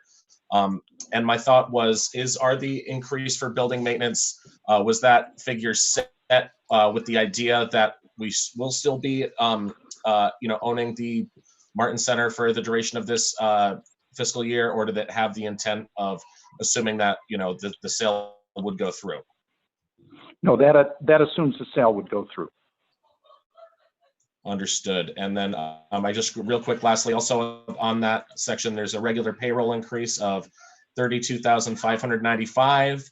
Is this an additional position or just increase in wages? Increase in wages. Okay, that's all I have for now. Thank you very much, Mr. President. President Dominguez, thank you, Councilor Burke. Just to make sure that you know that we will come back with a second rotation if you have any more questions. That's for everyone included. All right, at this time, I'm going to ask for Councilor Goodwin. Sir, do you have any questions for Director Sear?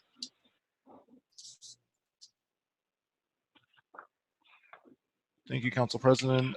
Director Sear, I did have a quick question with regards to, I believe you said overtime was increasing. Which services take up the bulk of overtime?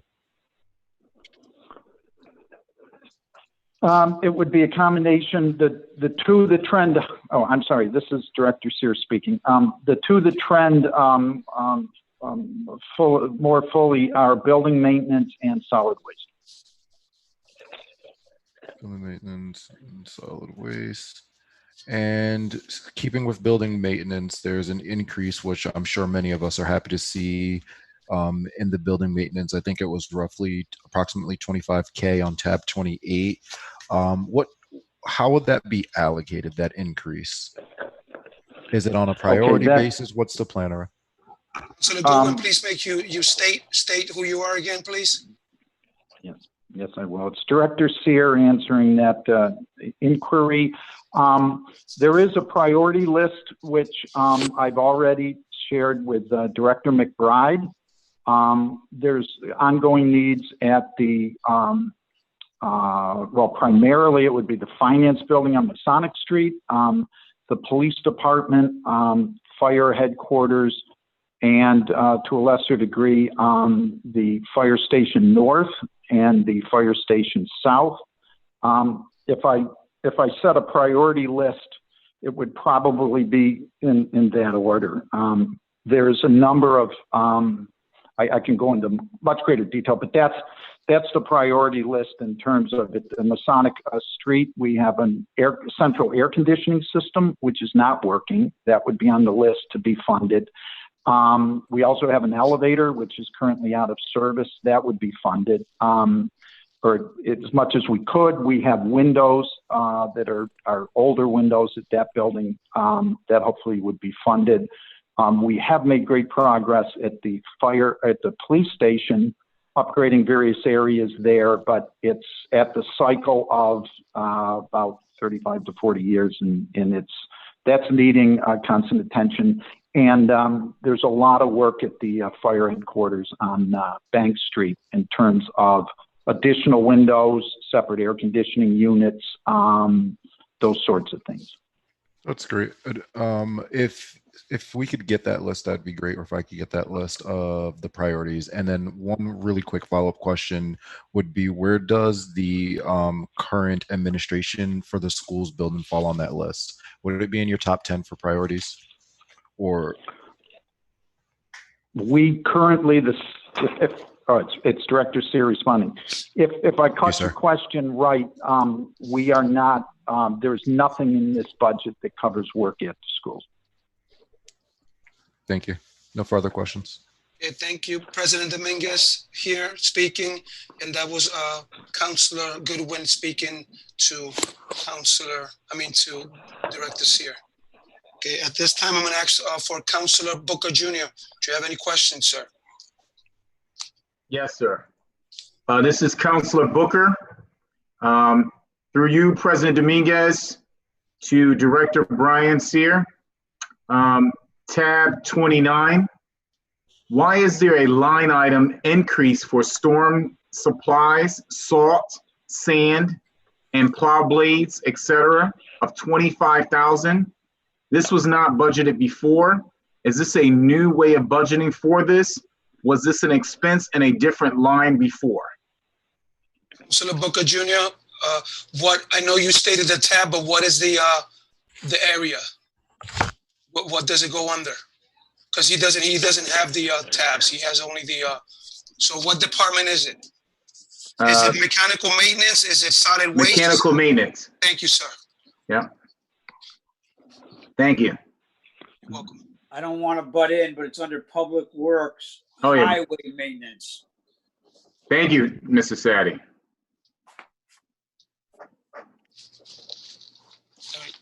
This is President Dominguez speaking. We'll give him time until he finds it. Director Sear, you have it? I do. This is Director Sear responding. I don't want to say this was prepared incorrectly, but from my understanding, we always had that line item in, and it might not have been listed historically as such. And that's the best I can offer at this point. I don't have my budgets from all the previous years, but from what I understood, that was a line that was funded at that level in previous years.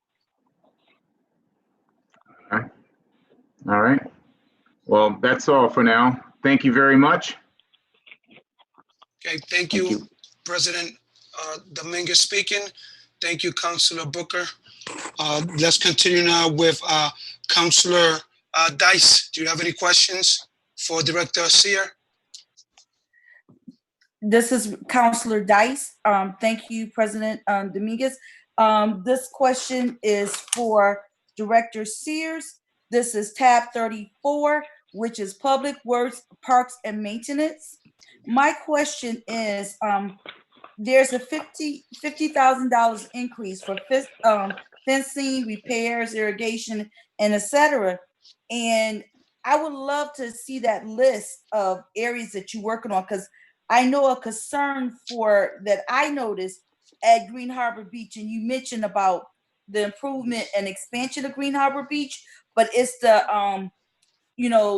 will there be fencing between the park and the train railway? That's just a concern. And then I was thinking about, is the overpass going to Fortin Park? Is that an area? So I would love to know the list of areas, if you had any areas that you that is urgent that you will be working on? Yes, yes. It's Director Sear speaking. Yes, we will provide that. We do have plans for some work at Green Harbor that would be included in this line item. We're also looking into replacing the handicap ADA ramp, which is going off of the Pavilion Plaza kind of area there down to the beach. Now that the park and the new roadway and sidewalk is all into place, we will be addressing areas such as that. But I'll give you a list of what our priorities are for that line item. This is Councilor Dice. Thank you. I have no more questions. President Dominguez speaking. Thank you, Councilor Dice. At this time, I'm going to call President Pro Tem Nartates. Do you have any questions for Director Sear? Thank you, President Dominguez. I do. I have 4 questions. I'll give you 2, and then I'll come back to the other 2 later. So the first one, it's a concern, actually. This is a question for the mayor. Director Sears made a comment about SCARA is funding, basically, with no guarantee, some of the recycling mandates that we have. And I know that we've had this discussion throughout the year. We put together the special task force to address recycling, waste, and how we were going to deal with that. I expected in this budget to see either a part-time or a full-time or a redesignated position strictly for that, whether it be a recycling coordinator or an environmental coordinator or something of that nature. So this is directed to the mayor. This is Councilor Pro Tem Nartates. What is long-term plan for us to implement the recommendations that came back from that task force? Thank you. That's an excellent question. This is the mayor answering that question, President Dominguez. So yes, I don't recall anything in the recommendation of the Solid Waste Task Force for a dedicated position to recycling. We are in the process of turning the recommendations of the Solid Waste Task Force into amendments to the various ordinances in the city that regulate our municipal waste. That is on the desk of our very busy law director. And we do hope to get that to the council soon. I will caution you that it doesn't solve all of our problems, even if we are able to implement all of those task force recommendations. They did a tremendous job, but we still have the devil's in the details, and it essentially does turn our municipal collection process into a fee-based process, which is what we need to start to regulate our expense and to start to promote recycling. However, it's hard to figure out how that's going to be practically implemented. So we are in the process of turning that into ordinances, but you'll be struggling with some significant issues to do that.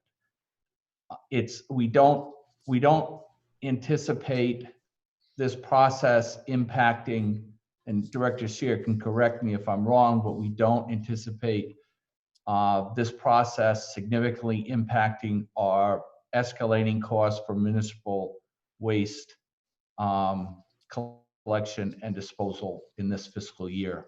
So the goal certainly is to get our arms around that. Okay, this is President Pro Tem Nartates. So what I heard you say is that you are coming back. It's with the law director. You are coming back with recommendation. It doesn't necessarily require a full dedicated staff for that, and we're going to do what we can. That's what I heard. Yes, yeah. It will not require an additional municipal employee to oversee that. Okay. Okay. Thank you, Mayor Pat. Thank you, Mayor Passero. My second. This is Pro Tem Nartates. My second question is to Director Sear, and not really a question. It's really a comment. When I first looked at the at tab 28 and I was looking at the building maintenance, I was a little surprised to see that there was an increase, right? Considering that We just got done with the Martin Center, approving the Martin Center sale. I would have expected, based on the several conversations that we had, that there would have actually been a decrease in that. But what I'm hearing is it makes sense. So what we do is we reallocated those monies to serious areas of the city buildings that need attention. You mentioned the Masonic, you mentioned the elevator, you mentioned the police department. So that makes sense to me. And I am happy to hear that we are addressing the repair of these much needed buildings throughout our city that we actually own. So those are my two questions. Thank you, President Dominguez. And I'm done. President Dominguez speaking. At this time, I'm going to have Councilor Sadi. Any questions that you have for Director Cyr? Brian, I would like to turn your attention to Public Works Solid Waste. Counselor tab number 30 in the budget book.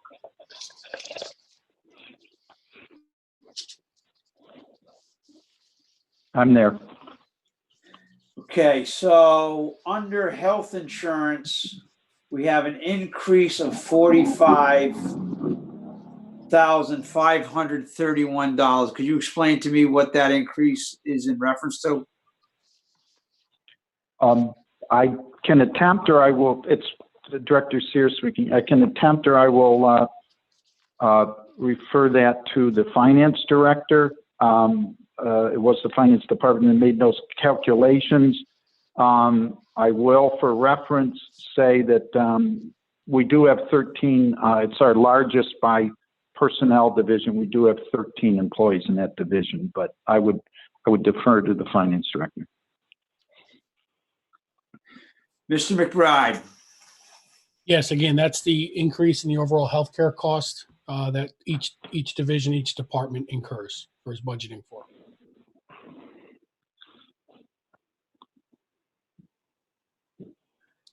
Thank you. This is Counselor Sadi. Back to Director Cyr. FY18, you had 1.225 million for other purchase professional technical services. FY19, you had 1.281 million. And this year you have budgeted 906,000. And you are proposing for the 2021 budget year, $1 million. What would that $1 million encompass? It primarily encompasses the cost. Oh, I'm sorry, Director Cyr responding. The bulk of that, almost all of that covers our incineration costs at the Preston incineration facility for our trash, for our regular solid waste. And was that fee going to decrease due to the fact that we're transferring our services to the Lisbon plant? Boy, it's Director Cyr responding. I think it's actually just staying the same, not decreasing. So I guess then my question is, again, City Councilor John Sadi, where, on what line item would we purchase new garbage trucks? Or where was that in last year's budget? Not on this line item? It's Director Cyr responding. There was a capital, and I will refer this again to the finance director. There was a capital reserve line item that was set up for the purchase of the 5 new waste trucks. It was not included in this budget.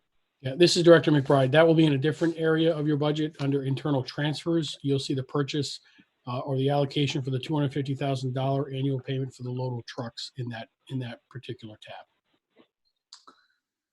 My next question is Councilor Sadi. My next question would be to either the mayor then or Finance Director McBride. Is there anywhere in this budget money allocated for the purchase of large blue recycling garbage cans. Do you have a choice of who answers that? Yes. Okay.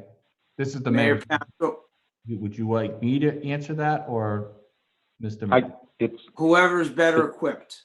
Well, I could tell you that I view that as a capital expense. And we have not budgeted that capital expense yet, though it is our intention to cover the cost of providing each household in the city with a blue recycle bin. We don't want to get ahead of the council's adoption of the Solid Waste Management Task Force recommendation, and that's one of the recommendations. That's under discussion, but it would be a capital improvement. Unfortunately, it's a rather large capital purchase that could be in the range of, and Mr. Sear can speak to this more accurately, but I think it's in the range of $1 million. In order to do it mid-year, if we are able to move, we would probably look to our capital and non-reoccurring account. And certainly the finance director can weigh in with his own opinions on that situation, but it's fully under consideration, but it is not in your operating budget. It's not an operating expense. I'm going to sign off. Thank you. That was the mayor responding. Yeah, this is Director McBride. I would concur with the mayor in that it would not be considered an operating expense. It's not in the operating budget. It would need to be somehow either capital, the CIP plan, or we could look to bond it next year, but it's not in this operating expense budget. This is Director Sear, if I may. All of that is accurate. Just so you have a reference, our number of containers in a complete makeover would be 10,000 is the ballpark figure for that in terms of number of containers. And depending on what capacity those containers were in terms of, gallon size, 40, 50, 60, 70, all the way up to the 96 size, that would range from, again, ballpark 50 on the size of the container between $55 and $92 per container. So if you run the math, it's in the, very ballpark. It's in the $500 to $650 range is just the planning figure. That's my input. My simple math would be 550 to 920,000 at 10,000. It's Director Sear. Yeah, it would be 10,000 times whatever the unit price was of the size that we spec'd out. But it could range. It could range from, if we went for the $92, 96 gallon containers, it could go all the way up to $920,000. Thank you. Councilor Sadi? Thank you. Okay, this is President Dominguez speaking. All right, at this time, we went over a little bit there. I know that Councilor Burke and also President Pro Tem Nartates had, whether they were the only ones that had additional questions. I would prefer if you can email those to Director Sear, if that's fine, only because, again, we want to be mindful of the time. It is 7:33, and we have Kristen Clark representing New London Main Street, who's going to be speaking to us in a little while. So any questions for Director Sear concerning Public Works and all the areas that he covers, you can email him, or you can also email Director McBride or CC copy Director McBride on that, or the mayor, whoever you prefer to. All right, so at this time, it is 7:34. It is the City Council. That is tab 5.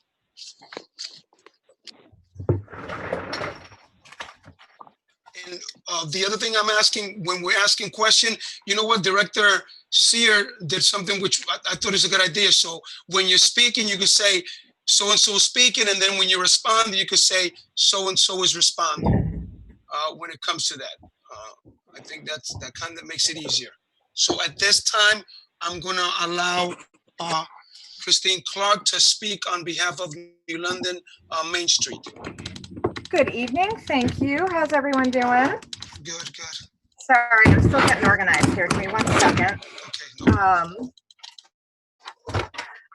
I know that you have a lot to deal with this evening, but I also know that you have some newer city councilors. So I just wanted to give you a little bit of background about what New London Main Street does. I know that you have a one-page sheet. I could have written 20 pages about what we do as an organization, but our main mission really is to lift up downtown New London and the business community in particular. We partner with a lot of downtown organizations, from City Center District to New London Music Festival, New London Youth Affairs, Downtown New London Association, and many others. Right now, we have picked up a few new things at the request of Director Felix Reyes from Office of Development and Planning.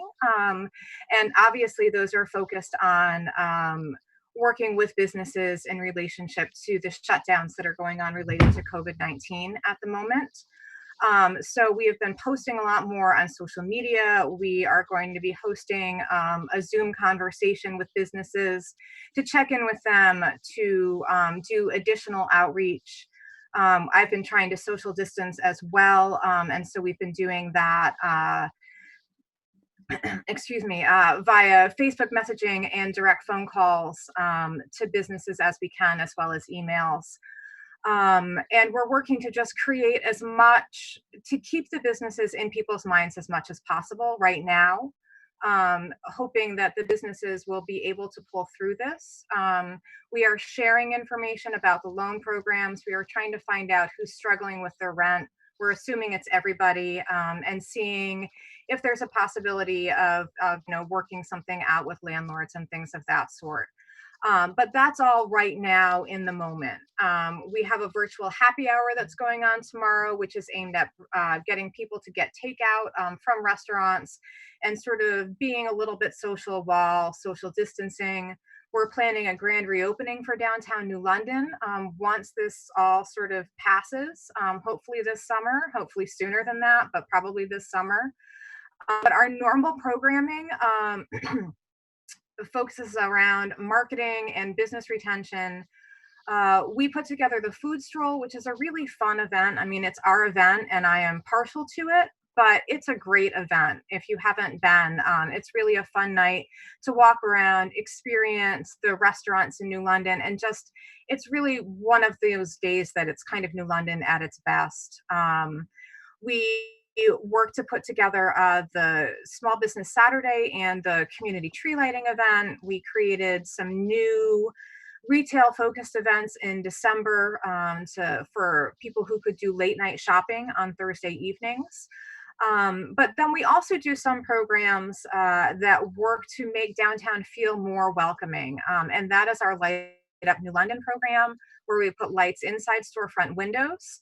It's one of these things, I joke that it's sort of like when you're trick-or-treating with children. If there are 3 houses in a row with no lights on, you're just going to keep walking until you see light. You're going to leave.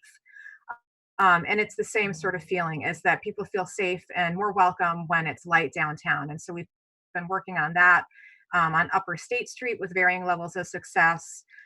We have a youth art and storefront window project that was in a few storefronts last summer. We're hoping to continue that at some point. We partner a lot with the city and City Center District on blight, and we're looking to do more of that.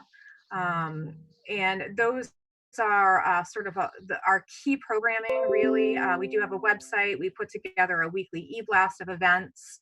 And, I'd be happy to answer any questions if you have some, or I can keep talking, but I know you have a lot going on, so I don't really want to do that to you. That's okay. Thank you. This is President Dominguez speaking. Thank you, Christine Clark. At this time, just stay there with us, because I'll find out if any of the councilors, and I'll start with Councilor Goodwin. Sir, do you have any questions for Christine Clark for New London Main Street? At this present time, no, but thank you for presenting. Okay. Thank you. All right. Councilor Sadi, do you have any questions for Christine? I do not. Thank you for your time, Chris. Thank you. Okay, at this time, Councilor Dice, do you have any questions? Thank you, Thank you, President Dominguez. And yes, this is Councilor Dice. And I do have a question. You shared that you've been calling businesses in New London because you're going to do a happy hour tomorrow. How many business have you found that are that you contact? And then in that percentage, how many are still open? So very few of the retailers are still open because they are just not allowed to be at this point. I'd have to say that the majority are not open for the retailers themselves. Of the restaurants, there is a list of at least 20 restaurants that are still open. It's reduced hours, potentially reduced days of the week. We actually have a list on our website, and I know that the Develop New London Facebook page has shared out that list as well. But there are approximately 20, and I could get that exact number for you, that are open of the restaurants and that are still serving, and they are working very hard at doing that. And that's 20 spread throughout the city. There are some that have closed outright for the moment or temporarily. I know that Hot Rods just decided to close for 2 weeks to sort of regroup. And a few others have made that decision as well. But there are maybe 15 or so downtown and another 5 to 7 around town or around the city that are still open. This is Councilor Dice, and I do have a second question. And this question will go mainly towards IT. I don't recall on the city website your website, the New London Main Street. And so I was just wondering, is it connected and I just need to look better for it? You know, that's a great question. It should be. In the past, there has been, you know, we would link to each other. I know that in the information that Develop New London has been, that initiative that Office of Development and Planning has pulled together, that our information is shared there. If it's not, it should be, and that's an easy fix, and we can make that happen very quickly. And I don't know off the top of my head because the city unveiled a sort of a rebooted website relatively recently, and I haven't looked that closely. So I'm sorry, I can't directly answer that right now, but it can be fixed if it's not on there at the moment. This is Councilor Dice. Thank you, Kristen, for taking time to answer our question. And I'm done with questions right now. President Dominguez speaking. Thank you, Councilor Dice. At this time, does Councilor Burke have any questions for New London Main Street? Kristen.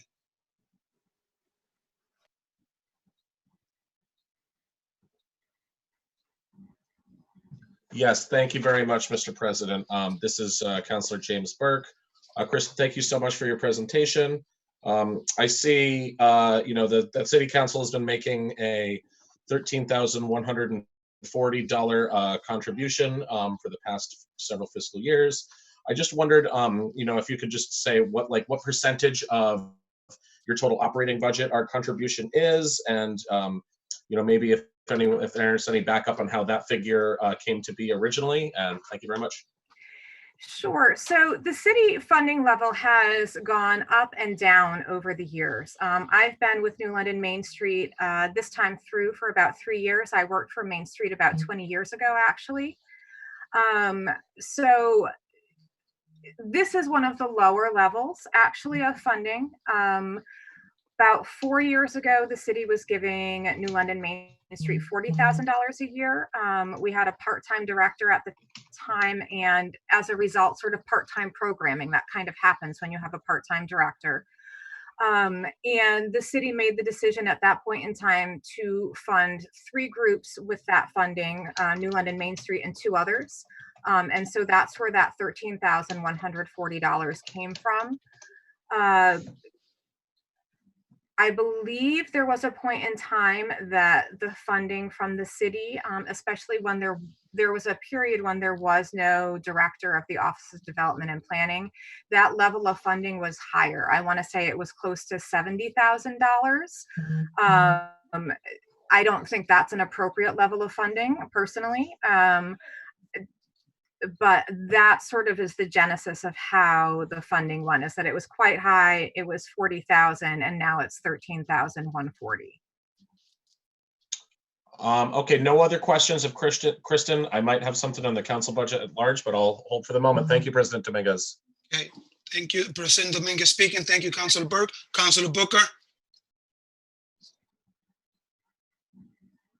Councilor Booker, through you, Mr. President, to Kristen, and thank you very much for being here, and it's been extremely informative as well. I do have a question. The federal government has implemented small business loans due to the national crisis that is occurring, and many small businesses throughout the state as well as the nation are having difficulty navigating through these small businesses. And you also emphasize that on Main Street there are approximately like 20 businesses that are still open to the public. So what is the marketing strategy or initiative to reach out to the small businesses on Main Street to help them navigate through the application process that is extremely difficult at this moment? That's a great question. All of that is changing really quickly right now, and it's been a little tricky to stay on top of all of the changes. We are also, as an organization, looking to be applying for those loans. So I'm paying very close attention to them, and it's overwhelming. It really is. So I absolutely feel the pain that the businesses are feeling. So I am planning on doing a quick survey of the businesses. I'm pretty sure I know what the answers are going to be coming back as, but still I want to ask. You don't want to assume. This is hard. It's overwhelming. I can't figure it out. I don't know how long it's taking. And then also things like, I really need my landlord to extend my lease or do something. But I want to make sure, I know those are the problems, but you know, you want to get those questions. So, and once we have that information, we're going to be having a Zoom meeting like this, like I said, on Thursday. I'm going to be working on more direct outreach now that I feel like I have a better handle on it.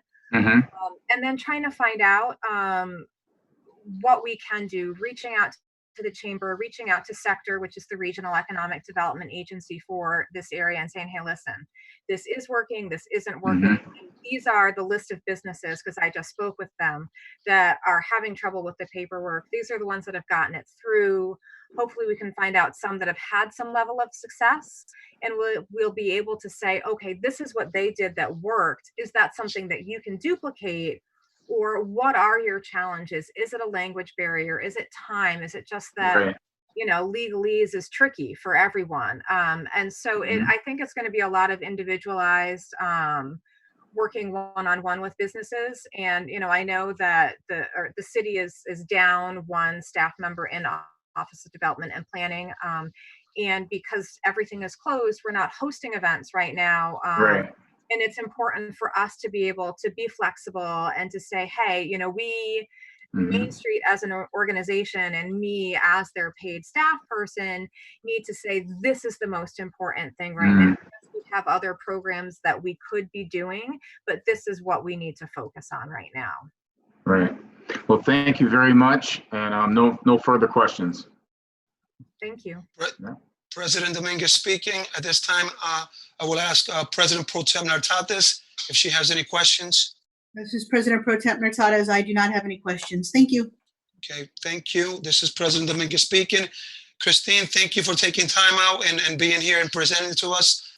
It's always a pleasure to see you. And that's where I started. I remember I was the liaison for Main Street. So I know that your organization does a great job. I remember the grant that we got for the lighting, and it's been a success. So thank you for everything that you do. Thank you. And I do hope that you all get takeout tomorrow night, on Thursday or any other day of the week to support our restaurants downtown, or buy gift certificates from them as well right now. Thank you so much for your time. I appreciate it. President Dominguez speaking. Thank you very much, Christine. Appreciate it. Good night. Good night. Okay, at this time, I'm just going to quickly just read this is the city council budget right now, and that was part of it. That was one of the areas that we cover. The city council is the city's legislative body. It consists of 7 council, councilors, including the president of the council and the president pro temp. They are elected at large and serve for 2-year terms. At this moment, I'm going to ask Director McBride if anybody has any questions, looking at all the areas that we cover on tab 5. There's repairs and maintenance, grants, communications, postage. If there's any questions that you have, they can be addressed, and I'll have Director McBride take care of that. I'll start with any counselor. Right now, I see Councilor Dice. Please proceed if you have any questions in the area of the council budget. This is Councilor Dice. Thank you, President Dominguez. This is to McBride, to Director McBride, Finance Director. My question is, I noticed communication is listed, but there's nothing under communication. And so what was communication for? Was that, what does it cover?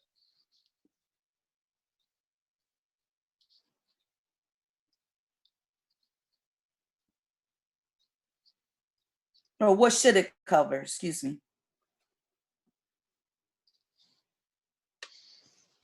This is Director McBride. I believe that was for phones, which we consolidated, and they are all in IT. And just to comment on the phones, there was a request to include additional amounts for cell phones for the council, and that was put into the IT budget as well. But that's what that original communication budget was for. This is Rihanna Dice, responding to Director McBride. I'm glad to hear that.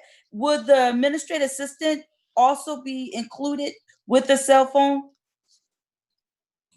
We can certainly explore that. Yes. Okay. And my second question is, when I look at the committees that we are supporting, which I'm thankful for, the Beautification Committee, the Veteran Advisory Committee, how did that, and I don't know if this is for you, McBride, but I was just curious, how did those committees get chosen? And don't get me wrong, they're needed. I'm just wanting some background information on it. This is Director McBride. I'll have to defer to someone with more history than I have, because it appears this is something that has been ongoing for the past 3 or 4 years. So I'm not sure if the mayor could assist. I can answer that. Yeah, this time I'm going to allow the Mayor Passero state, and then you may proceed with the answer. Okay, this is Mayor Passero. That's an excellent question, Riona. Generally, most groups, independent groups or boards and commissions are not funded. I believe that the Beautification Committee has been funded for years because what the funding buys is the flowers that they plant and the supplies that they use to maintain those beautiful spots throughout the city. So but for them, it wouldn't be done because Public Works wouldn't be able to handle that kind of detail. They're not gardeners like that. So that's why the Beautification Committee has been funded every year, just to buy the supplies they need and the flowers that they plant. I think there's about 10 volunteers or so that do that, and this provides them with the materials they need to take care of the gardens around town. The Veterans Advisory Committee gets funding because that is actually a statutory requirement that the city have. We have to have at least a veteran liaison. It can be a volunteer, and we're blessed to have a fully functioning volunteer committee that serves our veterans and serves that statutory function within our city. And they need money in order to basically for materials, stamps, postage. It's a nominal amount, but they need a certain amount of money in order to complete their statutory duties for outreach and providing services to our veterans that they serve. I hope that answers the question. This is the mayor. Thank you. This is Councilor Dice. Thank you so much for responding. And those are my 2 questions. Thank you, President Dominguez. President Dominguez speaking. Thank you, Councilor Dice. Great questions there.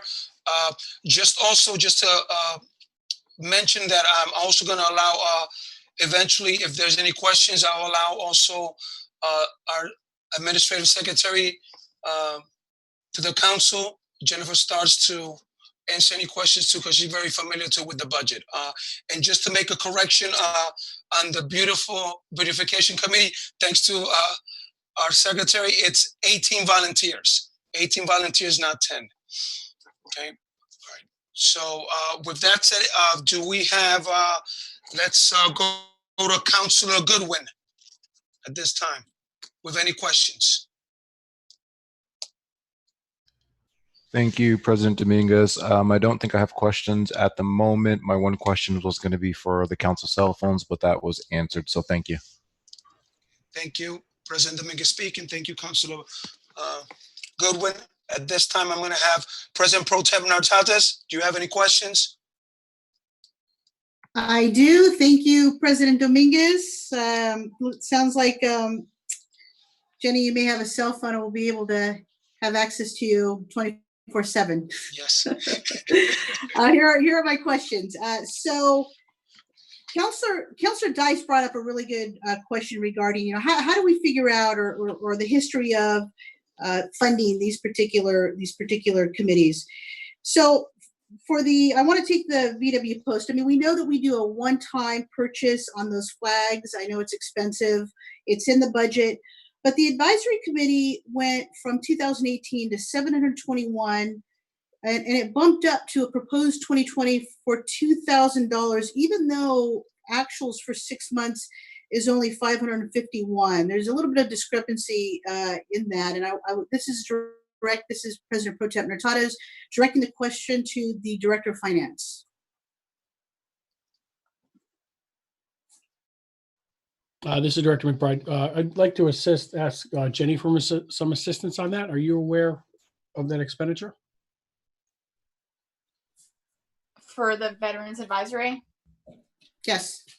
Yeah, so they submit their receipts for reimbursement and they're processed out of that line item. I don't know why they haven't expended more this year. I know that Al pushed hard last year for an increase. It was originally $1,000. So I expect he'll be probably submitting more receipts. He's probably just holding on to the receipts and hasn't. Okay. Yeah. Okay, that makes sense. All right. Jenny, hold on. Please identify yourself. That was Jenny Starks, the council's admin.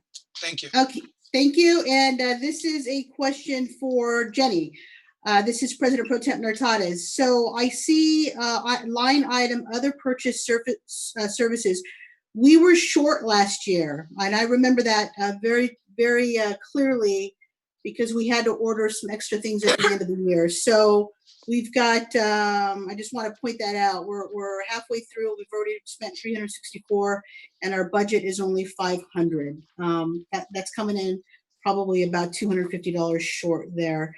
And then the last thing I just wanted to ask, this is President Pro Tem Nartates to the Director of Finance. I don't really understand how this 50% water tax spending works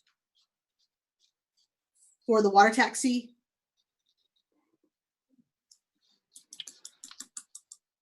This is Director McBride. I'd have to defer to Donna Reinhardt on that. I am not familiar with that as well. I might be able to take that, or Donna can. This is Deputy Director Reinhardt. We contribute to the Thames River Heritage $10,000 to run the water taxi in the summer months between Groton and New London. So it's a great this is President Pro Tem Nartates. So we contribute $10,000 for them to operate that on top of what they're collecting in the fees to operate that. Am I reading this correctly? Can I, Mr. President, this is the mayor. May I field that question? I'm on the board of the Maritime Heritage Park. Sure. Let me just, is Deputy Reinhardt, are you all set? Yes, I am. Okay, go ahead. Mayor Pastor, go ahead. Councilor Nartates, I am a member of the Maritime Heritage Board Park. I'd invite any of you to attend the meetings if you would like, and now it's even easier because they're virtual. But we do meet once a month, or did meet once a month. for the past 3 or 4 years as we stood up this. It's actually a state park that encompasses the Thames River Harbor. People mostly know it through the water taxi operation, but it's funded principally through the state of Connecticut.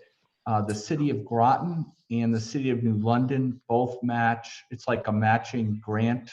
The best way I could describe it is it's like a matching grant fund, expressing the commitment of both cities to form this maritime heritage park in the Thames River Basin. So the revenues that the water taxi generates does not fund the operation. It relies principally on fundraising, the water taxi receipts, but principally on state funding and the 2 contributions from the city of Groton and the city of New London. Okay, It has, by the way. Yeah, thank you. This is President Pro Tem Nurtatis. Thank you, Mayor, for answering that. And I do have other additional questions, but I will take them offline. So that's all for now. Thank you, President Dominguez. President Dominguez speaking right now. Councilor Burke, do you have any questions on the budget for the council? Go ahead, sir. I do. This is Councilor Burke. Thank you, President Dominguez. One quick one. Under grants, it looks like we did receive a grant in this the fiscal year 19. Just a little bit of just some history, so I know. I guess to Director McBride, what was that grant? This is Director McBride. I have to defer to Deputy Director Reinhardt. Maybe she has some information on that. If not, we can get back to you. Yeah, this is Deputy Director Reinhardt. I think I'm going to have to get back to you on that. That's quite all right. Thank you very much. And then President Dominguez, lastly, just to echo one of the things that President Pro Tem Nurtatis mentioned on the line item, which is the other purchases, services, portraits, business cards, etc. Just wanted to bring that up, as knowing you got tight last year, especially because I was so happy to get this box of awesome business cards after I was sworn in that now have the wrong email address on them. Yeah. So at a time where we are able to go out in the world and shake hands with our constituents and pass out our business cards again, I'd love to have updated ones without worrying about that budget. So just wanted to echo those concerns and nothing further. Thank you very much, President Dominguez. President Dominguez speaking. Thank you, Councilor Burke. President Dominguez, this is Donna Reinhardt. Can I answer the question about the grants? Yes, you may. I looked it up. Yes. The grant was $10,000 for the Rotary Club for their project at Ocean Beach Park, where they put a covering over the pavilion. Thank you very much, Deputy Director. Yeah. Thank you. This is President Dominguez speaking. Thank you, Deputy Director. Yes, and now I recall that. I recall that $10,000. Thank you for that. Not sure, did Councilor Sadi, did you get a chance to? Okay, so let's go with Councilor Sadi. I know it's past 8, guys. I think I have Councilor Sadi, and if I'm not mistaken, Councilor Booker Jr., and I think that's it after that. Okay, go ahead, Councilor Sadi, you have the floor. So through you to Director McBride, where do the city council stipends appear in this budget?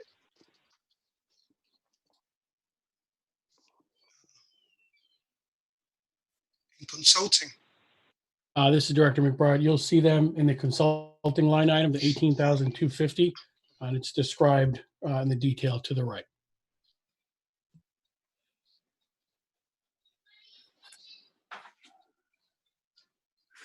Thank you. And once again, through you, President Dominguez, to Budget Director McBride, what is the average salary increase for fire, police, public works, etc.? This is Director McBride. The average salaries for the starting next year is 2%. The police, we're under review right now of the union contract. So we have projected in next year's budget 2%, but that has not been finalized. And what is the fire increase this year? Director McBride, that is 2%. And if I multiply regular payroll by 2%, I come up with $1,096, yet you only show $1,086 increase. Do you know why that would be? This is Director McBride. It's probable that last year's budget was off a few dollars.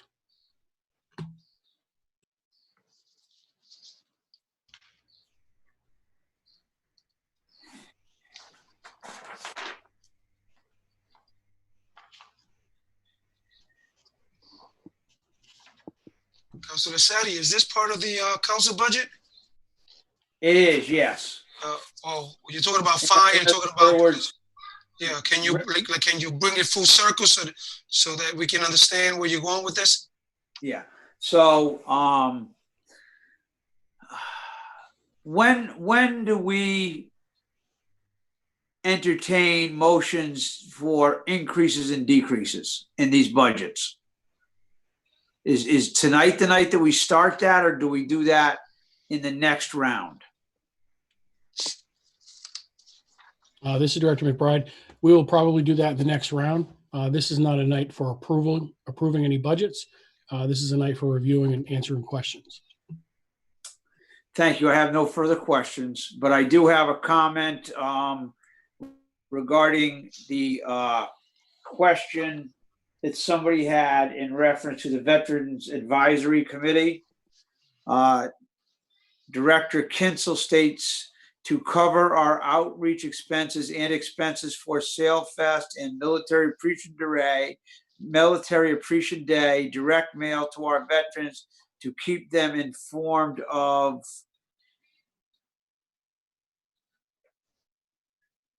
changes in their benefits, as well as travel to state functions to keep us informed of U.S. ADEPT of Veterans Affairs and CTDVA updates to pass on to veterans. So hopefully that answers your question. Thank you. I have no further questions. President Dominguez speaking. Thank you, Councilor Sadi. Councilor Booker, do you have any questions? Thank you very much, President Dominguez. I do not have any questions at this moment, but however, I will email my question when I do have some that I would like to be answered. Thank you very much. President Dominguez responding. Thank you, Councilor Booker.